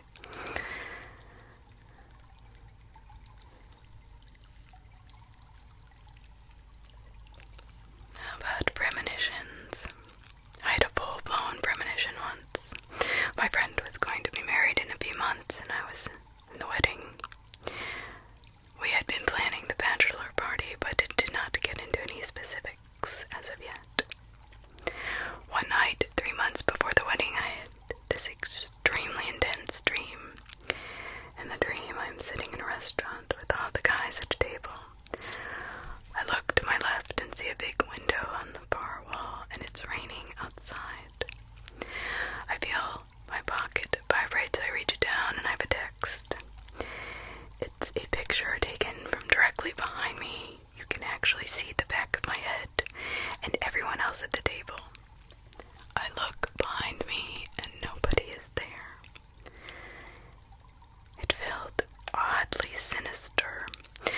I woke up totally exhausted, sweating all over, and had a buzzing sound in my ears. I had to just sit there with my head in my hands. It felt like my brain was just swimming. The most bizarre feeling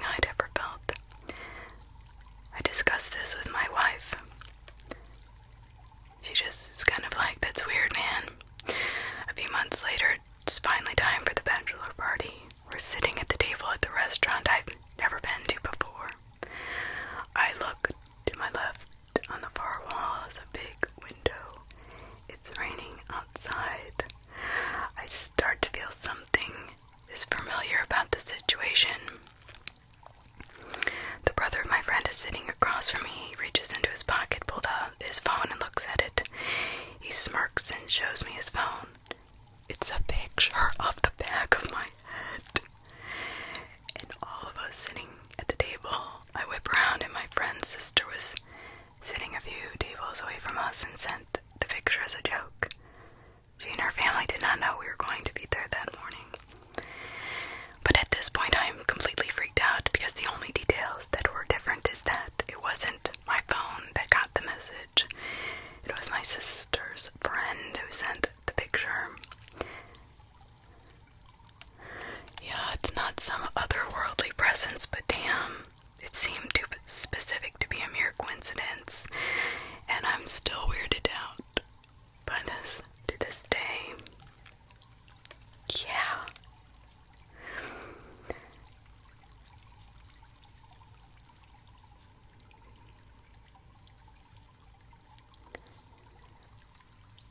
It would have been about 4 months after my dad died. I had a toy rabbit he gave me that was sitting under a mirror in my room. I got on with my day, doing some washing and watching TV, and that night when I went to bed, the rabbit was on my bed. It was one of the only times I had been away from my partner for a few weeks, so nobody had been in the house.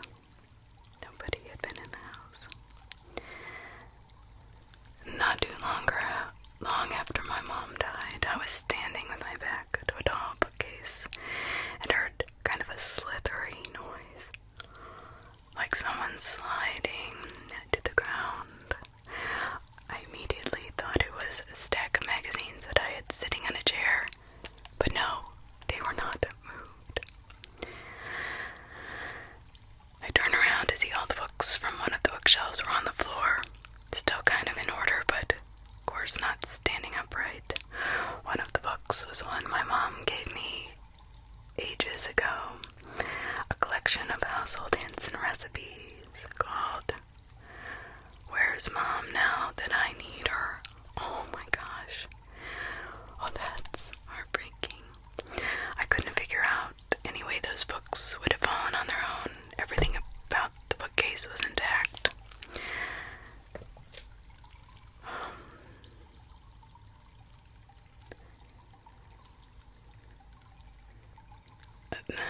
Just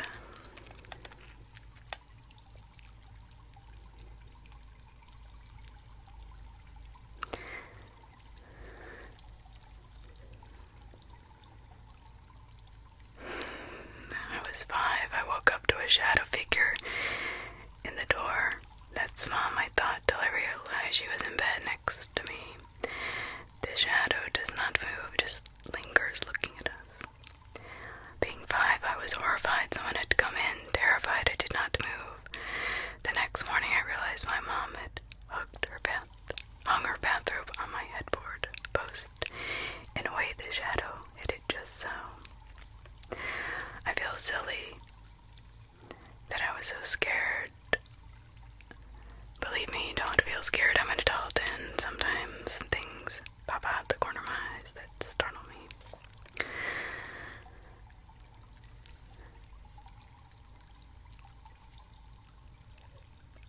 A friend and I decided to go to a diner for a late night meal. We were both home, and one of us texted the other to see if they wanted to come eat. I ended up driving and picked up my friend. We went to a diner in Fort Lee, New Jersey. Went to this particular diner because my friend was friends with someone who used to work there. We both were disappointed in our food. It was poorly made by New Jersey diner standards. Neither of us finished our meal and decided to head home. Here's where everything gets really weird. While driving, I got distracted by our conversation and how bad the food was.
directions, or at least find out where we were.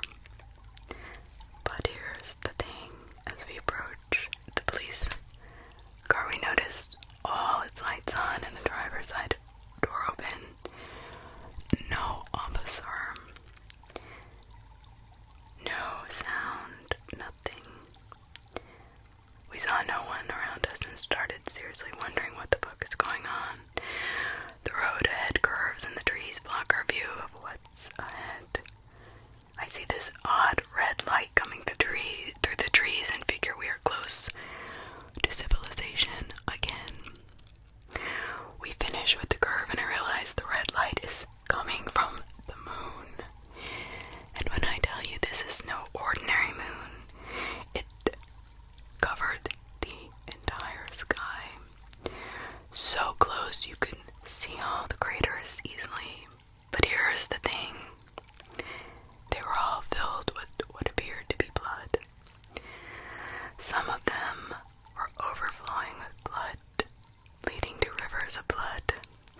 The best way I can describe this is to imagine a volcano spewing blood. I'm watching all of this while driving in silence. I'd say to myself, we must have been drugged. I'm having a mental breakdown. I tell myself I'm not going to mention what I'm seeing, drop my friend home, and then I'm going to drive myself directly to the hospital. As I'm observing the bloody moon that appears so close that it would crash into the earth at any moment, I'm pondering what the hell is wrong with me. After several minutes of silence, my friend says to me, "We're all going to die." What? Believe it or not, when he said this, I kind of had a huge sense of relief, because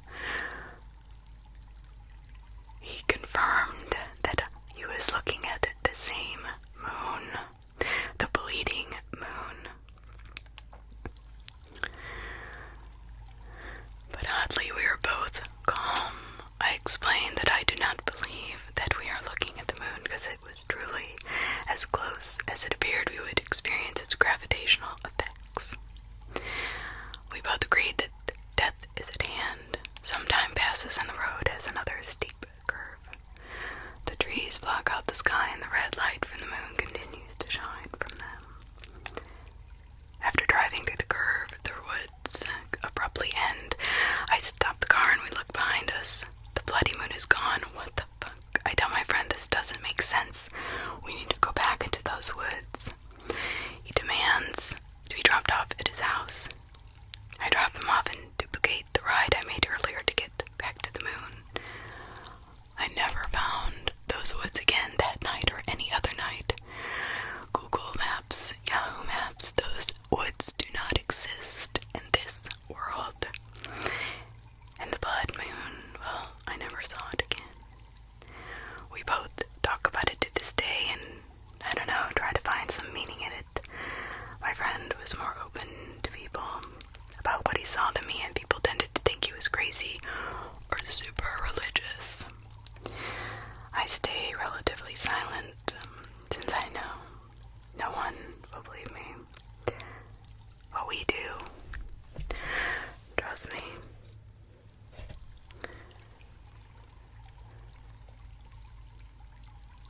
Sometimes the creepiest things are the smallest. I once heard someone tapping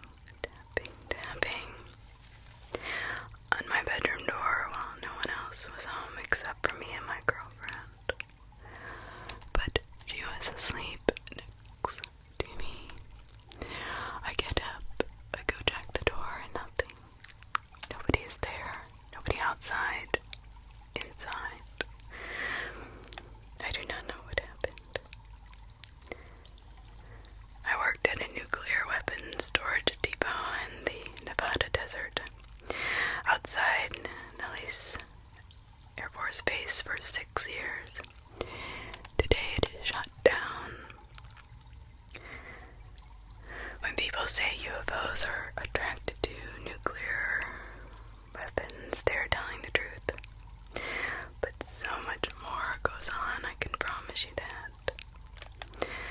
first night there, I witnessed a ball of light trigger sensor on a fence line, prompting a security response. The ball got chased by 3 patrols as it flew directly above the fence line before finally taking a sharp turn out into the desert. We discovered 3 mutilated donkeys across a span of 2 weeks, all about a mile from each other and seemingly dropped off out of nowhere. No donkey tracks, in or out. Various organs removed from each one. No blood anywhere, no tears, no tears in flesh. All cuts, like they were done with something of a surgeon's. Scavengers didn't even touch the bodies. I witnessed a figure atop a roof of a structure just 30 meters from me and 14 other personnel. It was just standing there watching us.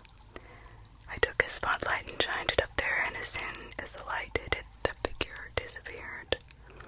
We all saw it happen. I heard a man laughing maniacally once. Nothing there. Nothing at all. Sweep with night vision and thermals revealed nothing. 3 other witnesses. We wrote it off as the Laughing Colonel, an urban legend passed down by the security personnel for years. While on patrol in adjoining conventional weapons storage area, me and another partner parked next to a hot pad loaded with 500-pound bombs about to be shipped overseas. We heard a soft cooing sound coming from the pad. My partner and I did a security sweep of this pad, and the cooing kept happening, luring us. There was something about the cooing that lured us towards it. Past the pad into the pitch black desert. Again, night vision and thermals revealed nothing. We did not pursue. Just did another sweep at the pad and moved along. This is scary. And I believe that the reason that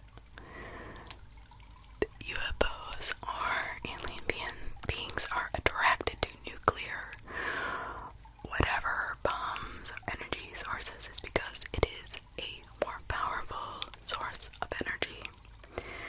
They can either get here faster or see it brighter. While on a training exercise, our machine gun Overwatch team spotted 2 figures on thermals in the desert behind us. Exercise was immediately canceled when Security 1 said he didn't place any bad guys out there. Everyone locked and loaded, set up a sweep. The Overwatch team observed the figures going prone and back away from our sweep element, then disappeared when we got close. Our thermals confirmed trace heat on the ground despite us doing the sweep. Never seeing anything. So here's the weirdest event, if those were not weird enough for you. I was on exterior patrol outside the fence line. I get a call to respond to a truck approaching on the side of the mountain nearby. Not unusual, really.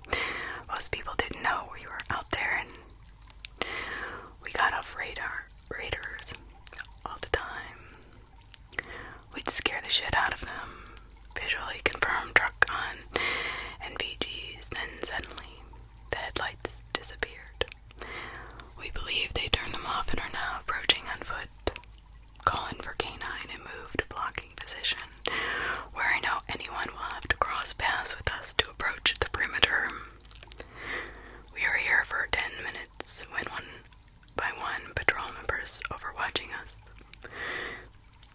from high points on the inside of the wall. Call in lights appearing at our 12, 3, and 9 o'clock, in effect flanking us, with fence line about 300 meters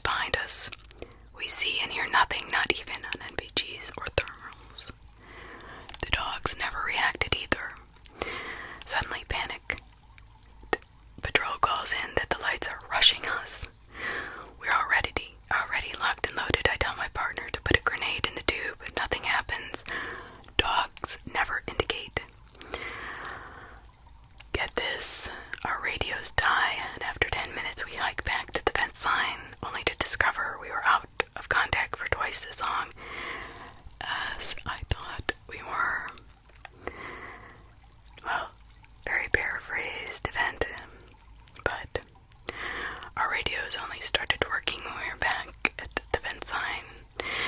There's more, but these are the highlights I'm allowed to speak about. I will leave you with this. The world is not as normal as you believe it is. Trust me. Holy shit. Oh my god. Well, that scared me to death. I mean, seriously, that was absolutely terrifying.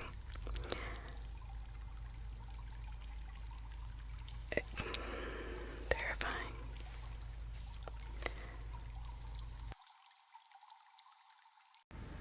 Okay. Now, as we move on here. This is so crazy. It's hard to wrap your head around, right?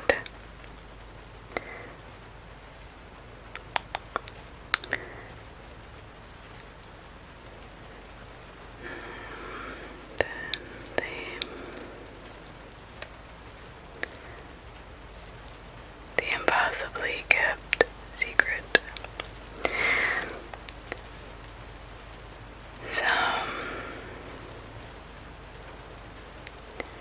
there is a whole plethora of people who responded to this man's post, as you can imagine. I mean, I can't even imagine seeing all that and still being okay. Yeah, so I just want to read this one. 2 summers ago, I was camping in Oregon with friends and went up a hill to use a restroom. I looked around carefully, then dropped trowel. Doing my thing, suddenly from a bush 30 feet away, an adult black bear growled angrily and rushed out, but nodded to me. He was running away. I didn't really know what to do, but my guess is the bear froze to see what I was doing. I don't know. Dark fur or hair can be incredibly difficult to spot even in bright daylight amongst foliage. Are you familiar with cameras? You know how you have to sort of choose what to expose to most of the time. You either get one part of the frame well lit or another, but usually not all of it. The amount of light a camera can expose to and maintain good detail without over or under exposing can change the dynamic range of an image.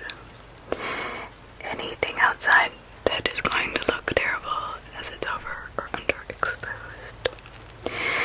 Well, the eye is like that. Alright. So this makes anything in shadows much darker and harder to see. These creatures are absolute masters of stealth. The thing is, though, they're obviously intelligent. If you listen to enough reports, you will see that they know about the difficulty in spotting dark colors. They know the eye tracks movement, so they stay stuck still behind some cover. So this is what I cannot figure out. How in the hell they move so damn quietly when they want to. I had one we captured on night vision right outside our camp, and despite the area being littered with dead branches and sticks, when it turned around to leave, after realizing we could see it because we were staring at its location, it made no noise.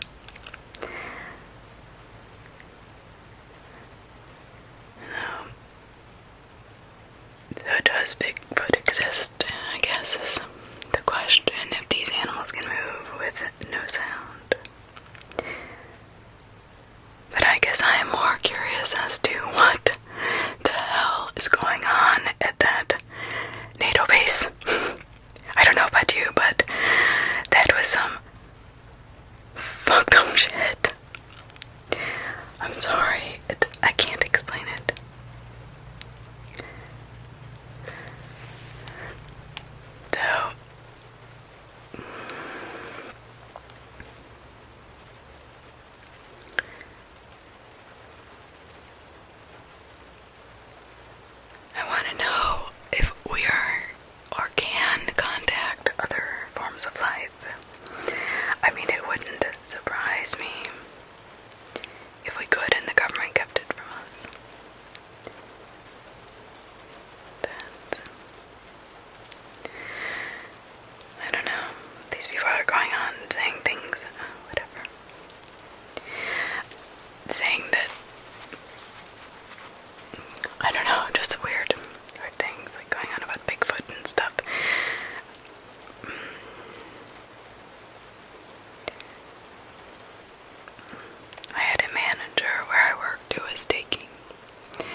inside, you could only sit.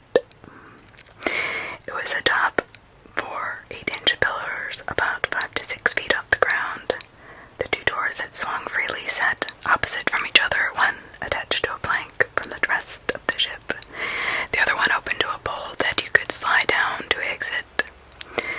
Last, there was a 1-foot gap in the wood all around the perimeter between the walls and the roof, serving as something of a window, you could say. We were in there maybe around 9 p.m. telling ghost stories. You know, holding the flashlight to our faces and laughing. The dad and his friend came to scare us once and again to tell us to quiet down. We were having a blast. Then in the middle of one of our stories, we found what could have been a hammer or something big and heavy hit the bottom of the cabin. Shocked, we all laughed it off. We thought it was our dad and his friend messing with us again. But then someone landed on the tin roof. I do not know what else anyone else was thinking, but they had peacocks as pets, which are known to jump on the roofs of houses. I immediately thought it was one of the birds. But then the whole cabin started shaking. Not violently, but enough for us to wiggle. Rapidly, hard objects started hitting the sides in random places and would scrape along the length of the walls, like someone scraping a hammer along a fence. Holy crap. Unexpectedly, the door that opened to the pole exit was hit hard and it flew open. There was nothing behind it. After a few seconds of silence, all of the things started happening at the same time. Thuds coming from the roof, banging and scraping the walls. The shaking has now become violent and one door kept being hit open. Candy, the strongest and bravest girl of the group, she won the school's arm wrestling contest against all the boys, jumped in front of the door to keep it from being hit open. Well, let me tell you something, the door was hit so hard that Candy, while putting all of her weight and effort onto it, was being pushed forward. The door was no longer flying open, but it was still opening 3 to 4 inches.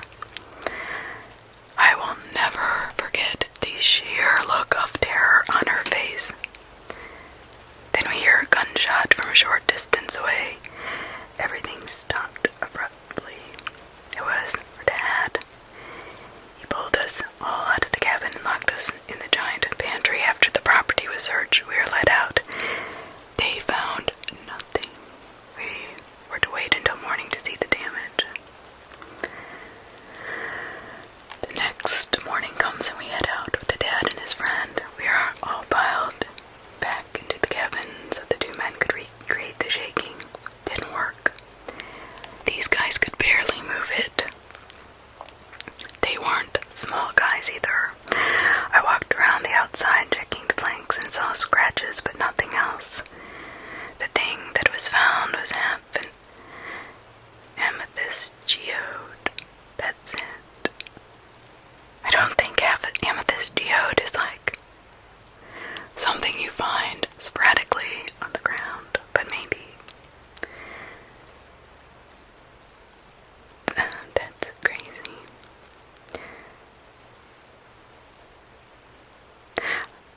The door that was being hit open had no marks on it whatsoever. I only wish I had more of an opportunity to investigate a little more as we were escorted back inside. I only stayed friends with the one screaming girl, and I'm glad we as adults can still agree on what happened that night. I wish I could find the other girls, Candy, Joy, and Sarah, to hear whatever they remember. Jesus. I mean, if you really think about it, this is freaking creepy. Think about it. The dad and the friend came out, had to shoot a gun because they heard it too, obviously. Hustled the girls inside and put them in the pantry in the house to keep them safe.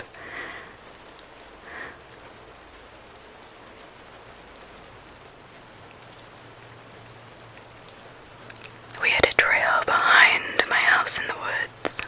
Just dirt. Nothing super fancy. My dad and I would take walks on the trail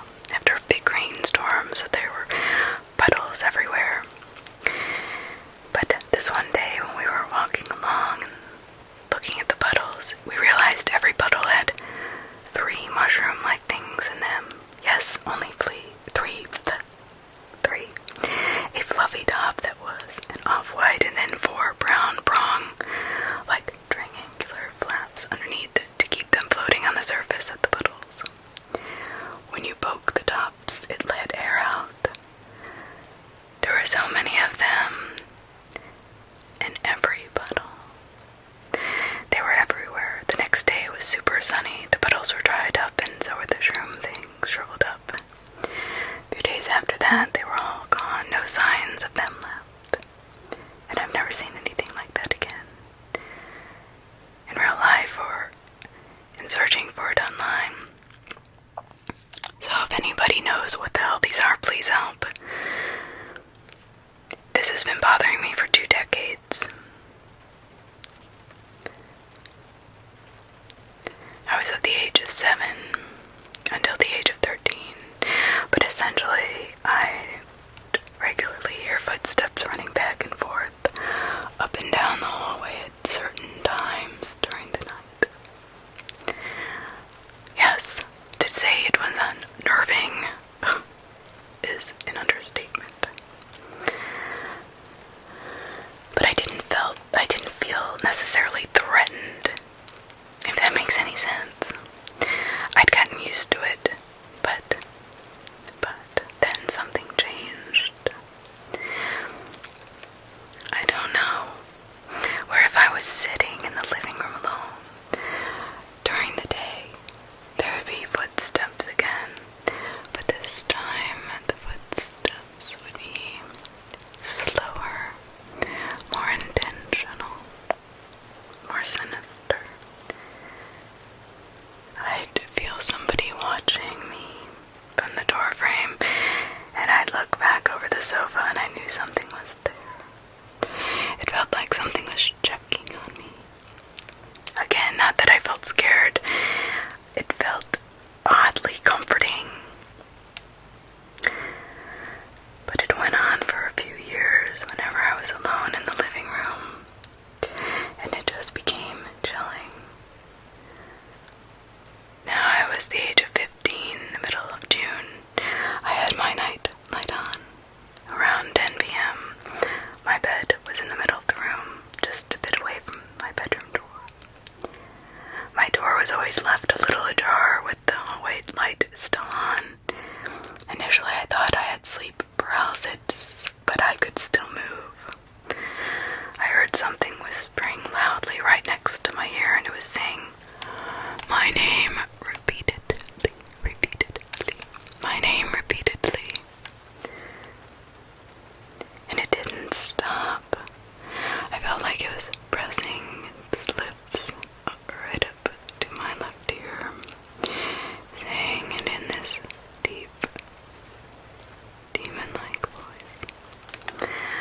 This time I was genuinely terrified. I didn't know what the hell it was. I remember covering my ears.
realization, then boom! It was like someone threw a flashbang grenade beside us. I looked to my right at the passenger window, and there was a streak of ionized air while the strike had landed. I literally could have opened the window and grabbed it. At the time, I described it as Zeus was chilling with his Greek bro. God bros. Yeah. He saw a couple puny mortals dripping balls in lightning storm and said, "Hey guys, wanna see something funny?" and tossed a lightning bolt beside us. And that event is what inspired my username, which is, by the way, you puny humans. That's funny. This happened, in the early mid-70s to a female teacher of mine. We'll call her Christy. So she's house sitting for a couple who were out of town for a few months. It was an old 3-story house. The couple had restored it beautifully. It was a dark night and it was raining outside. Christy was watching TV, but she had an uneasy feeling. That unmistakable feeling of somebody watching you.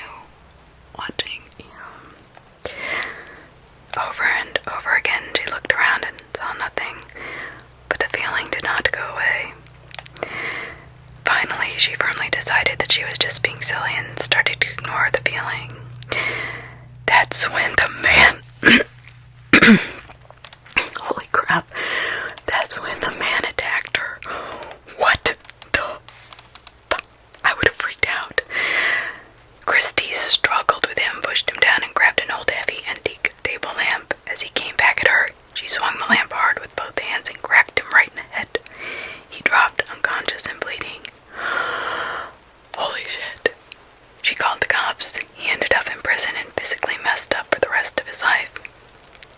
Christy was a teacher and a tennis coach. I imagine it was the most terrifying swing of her life. Yes.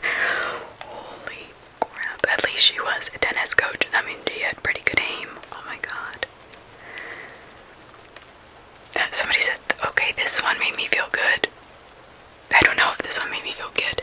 I am more terrified of people than I am of the supernatural.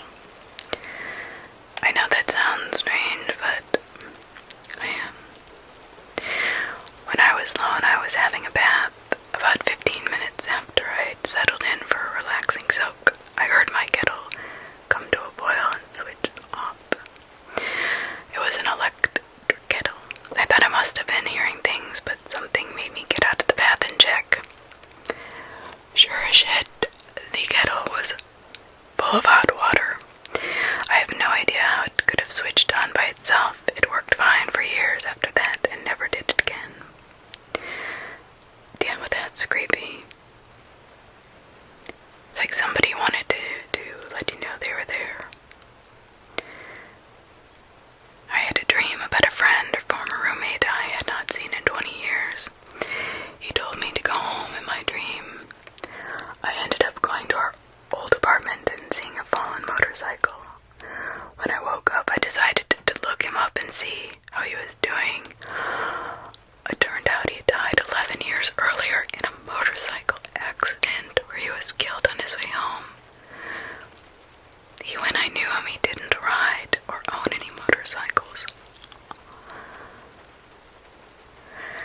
was my dream. He lived for several years after that.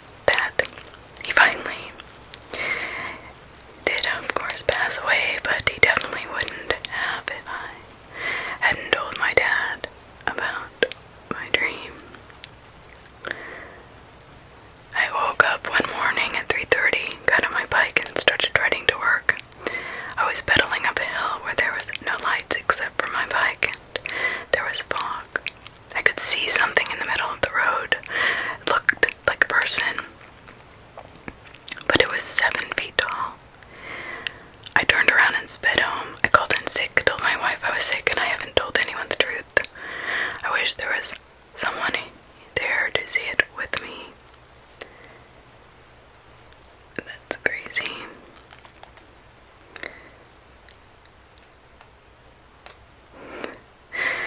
News item: NBA star stranded locally when car breaks down. He says, I saw a guy on a bike coming my way, but he turned and pedaled like crazy back the way he came. Oh my gosh. Wouldn't that be something? So my wife and I were honeymooning in Alaska. We rented an off-the-grid type cabin near Seward. Our first and second night there, we were finally getting some actual darkness. One room with windows all around it, we had cracked only an inch or so for some air circulation. I was sleeping on my back with one leg bent, hanging out the covers. I was awoke by a very firm grasp on my inner thigh. I ripped my leg away and quickly turned on the light. All doors were locked, windows were still slightly cracked, nothing under the bed. I didn't sleep well the rest of the night. Jesus.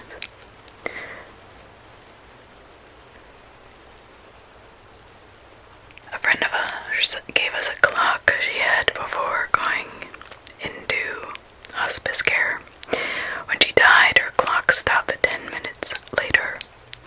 Brain death time can vary between individuals and can occur in 10 minutes or less. I don't really believe in that stuff. I think it's just an eerie coincidence. I don't know. My oldest daughter, when she was younger, had trouble taking naps. From the time to time, I would lay down in her bed during nap time and read her book, rub her back so she would fall asleep. One time I was doing this as she fell asleep, and I was pretty drowsy as well. Suddenly she springs right up in bed and looks right through me. I ask her what's wrong, but she's staring through me. Alright, this would freaking creep me out. Then she starts screaming and runs in the middle of the room where she's basically just screaming. She then goes on the floor, but just her chest and her shoulders. She starts pushing herself around on the floor, groaning, her arms just dragging along. She then stands straight up, looks at me, and starts walking towards me. She ended up just lying back down and going to bed. Jeez. Literally, okay. My daughter could see things from a very young age, which I was kind of expecting her to, but I swear I never used a monitor after this. One night I was looking at the monitor and I saw something walking around in her room, a tall, dark figure, and after that I just used the monitor. I didn't use the video. It creeped me out. I don't think I've ever told anybody this, including her, so I hope she doesn't hear this. But I did not like that video thing. I think it was just a shadow or something, but it looked like something walking around. And when I went in to check on her, of course there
house, so it's just the first floor. We would never go down there. That's how strong the feeling was. I don't know, I can't explain it. Something just felt weird, and for some reason, something triggered the cameras all the time. We do not know why. There was a day I was playing out front with my nephew, who must have been around 5 at the time. When we came back inside, he hopped on the stairs and turned around to wait for me to take my shoes off. As I was doing so, his face became pale and he wasn't looking at me. He was looking above my head and past me. I said, "Is everything alright?" He said, "Are you okay?" And I was like, "Yeah, buddy, I'm fine." But he wasn't looking at me. And then he said, "Is your eye okay?" Chills ran through my body, and I turned around so fast. I felt like someone was behind me. Of course, no one was. I looked at him and stepped forward, and it scared him. He jumped. Then he shook his head, looked up at me like everything was fine, and said, "Okay, ready to go up?" Oh my god, that's creepy. I'm sorry, that's terrifying.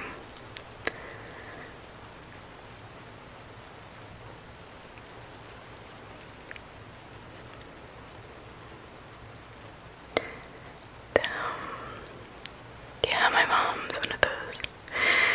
Yeah. Is he physically sensitive? I think she's psychologically, but we have had many instances. One morning, as I was getting ready to go to school, my mother asked me what I was looking for in her bedroom last night. I respond with, "Nothing. Why?" "Oh, you were looking for something in that box at the foot of the bed in the middle of the night. I felt you sit on the bed and go through it very quietly. It was just around midnight." Mom, it was not me. I was in high school and we lived alone. I've never been a sleepwalker. A few minutes later, no lie, the phone rings. Her best friend had passed away that night.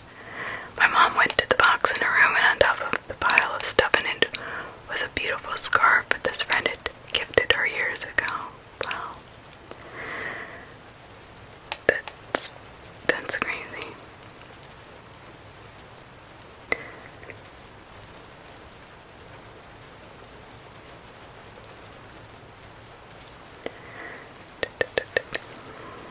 I had to cross this very wide park in the middle of the afternoon to get to my job. This specific day was really rainy, gray, cloudy, but at that specific moment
wasn't even sure if I would tell them what was going on or pretend to need some other kind of help.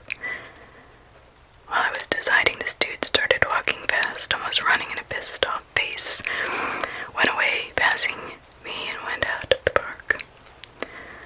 Yeah, I was still afraid of him hiding ahead, but I was able to see that he really went away. I didn't talk to the people and just went to my job, feeling like I dodged something really bad. The kicker, this job was at a prison. I went there once a week, so this is the story about the one time I felt safe and relieved the moment I stepped into the gates of hell.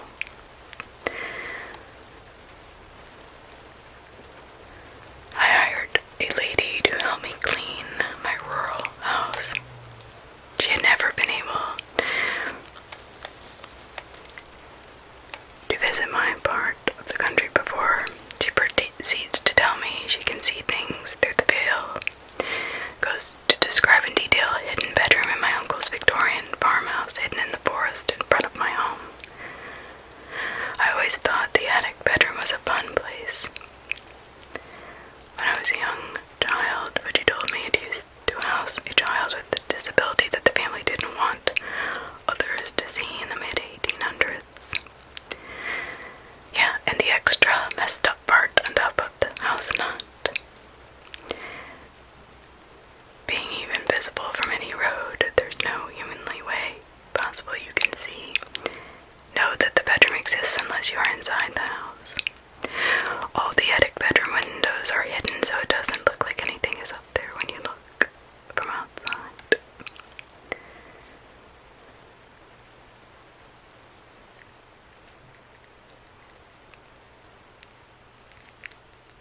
When I was a kid and home alone one day, I was reading in my room. I got up to get a glass of juice or something. I was walking down the hallway and suddenly a coin landed on my head. It bounced off and landed on the floor beside me. I kept that coin for a while in my bedroom. It always seemed warm when I touched it. One day a friend was over and pocketed my weird coin without telling me. I wonder whatever happened to him. This is a recurring dream that I've had for the last 15 years or so, and yeah, it's terrifying as hell to me. The dream would start in front of my house. I lived in the countryside, so lots of trees and nature in general. I would try to go upstairs, where my room was located, only to get grabbed by some hairy things. I don't know, I guess if I could describe it like a gorilla, but a bit smaller and rotting.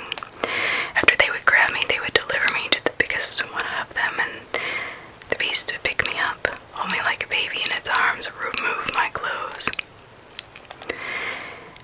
And then it would start picking at my skin and start eating me piece by piece. I could feel its breath on my skin. After the third or fourth bite, I would wake up.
assumed it had been an accidental activation of the alarm and asked me to secure the house, and they would come by later. I asked the fire service to make the door that they had forced entry as secure as possible. They said that because they had drilled the lock, it would not lock again, but they would do their best. We tried to secure the door, and then as they pulled it closed, the door handle just shut, and the door had somehow locked itself. They couldn't open it again. Yeah, no one was really sure what the hell happened, and it shouldn't have been possible. We all thought it was really weird and left the property and completed our paperwork. The kicker, that topped off the incident, was the night while I was laying in bed trying to get off to sleep. I started dreaming and had what I believe is an episode of sleep paralysis. I've never had this before. I dreamed I was in the same house from above and had gone into one of the upstairs bedrooms. Then I was suddenly hit from behind and beaten to death with an oxygen cylinder. I was awake the entire time and knew it was my own bedroom, but I was somehow experiencing the whole thing as an out-of-body experience and couldn't move. This was so terrifying and has never happened again to this day. This was about 5 years ago. Well, do you think that that's how the man died and he was trying to communicate with somebody who could help him? I mean, that is really weird.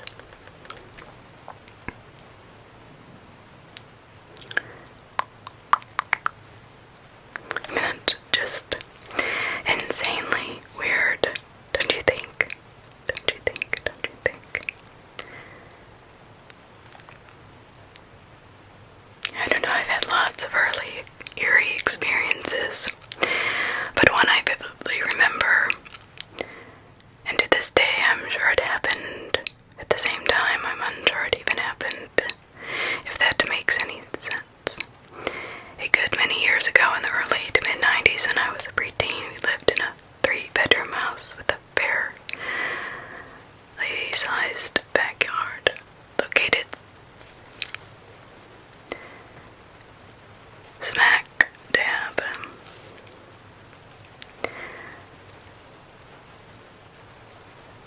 center of the largest residential suburb in our town.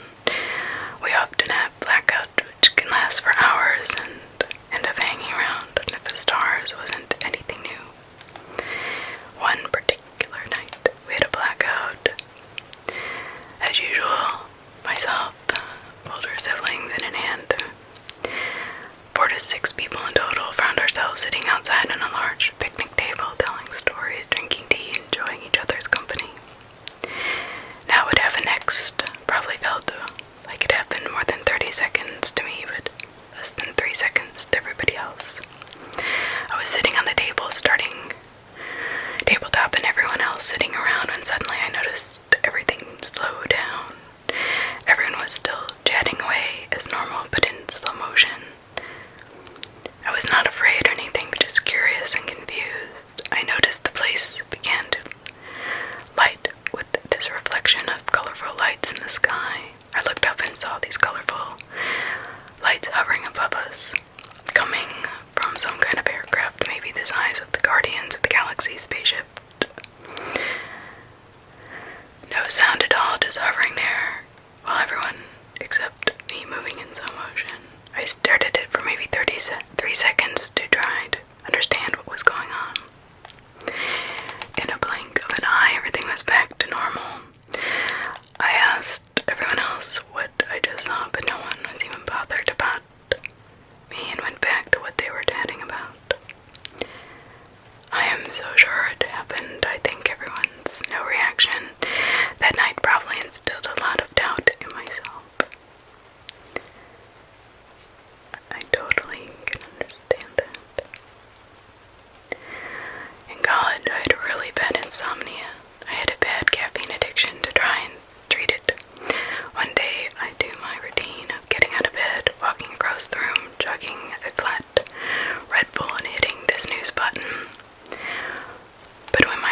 goes off again, I get up. I feel really weird, like I'm moving, but I'm not touching the ground. I feel the motions of getting up, but the visuals are lagging. I get the alarm clock to turn around and I see myself still in bed. That's when things snap back into place. And I was back in my bed, except I couldn't make myself move and I felt like I couldn't breathe. I've had sleep paralysis before, but that was the first time I hallucinated when I got up. Well, you could have had an out-of-body experience. That's what it sounds like to me. Well, I am going to end this with that.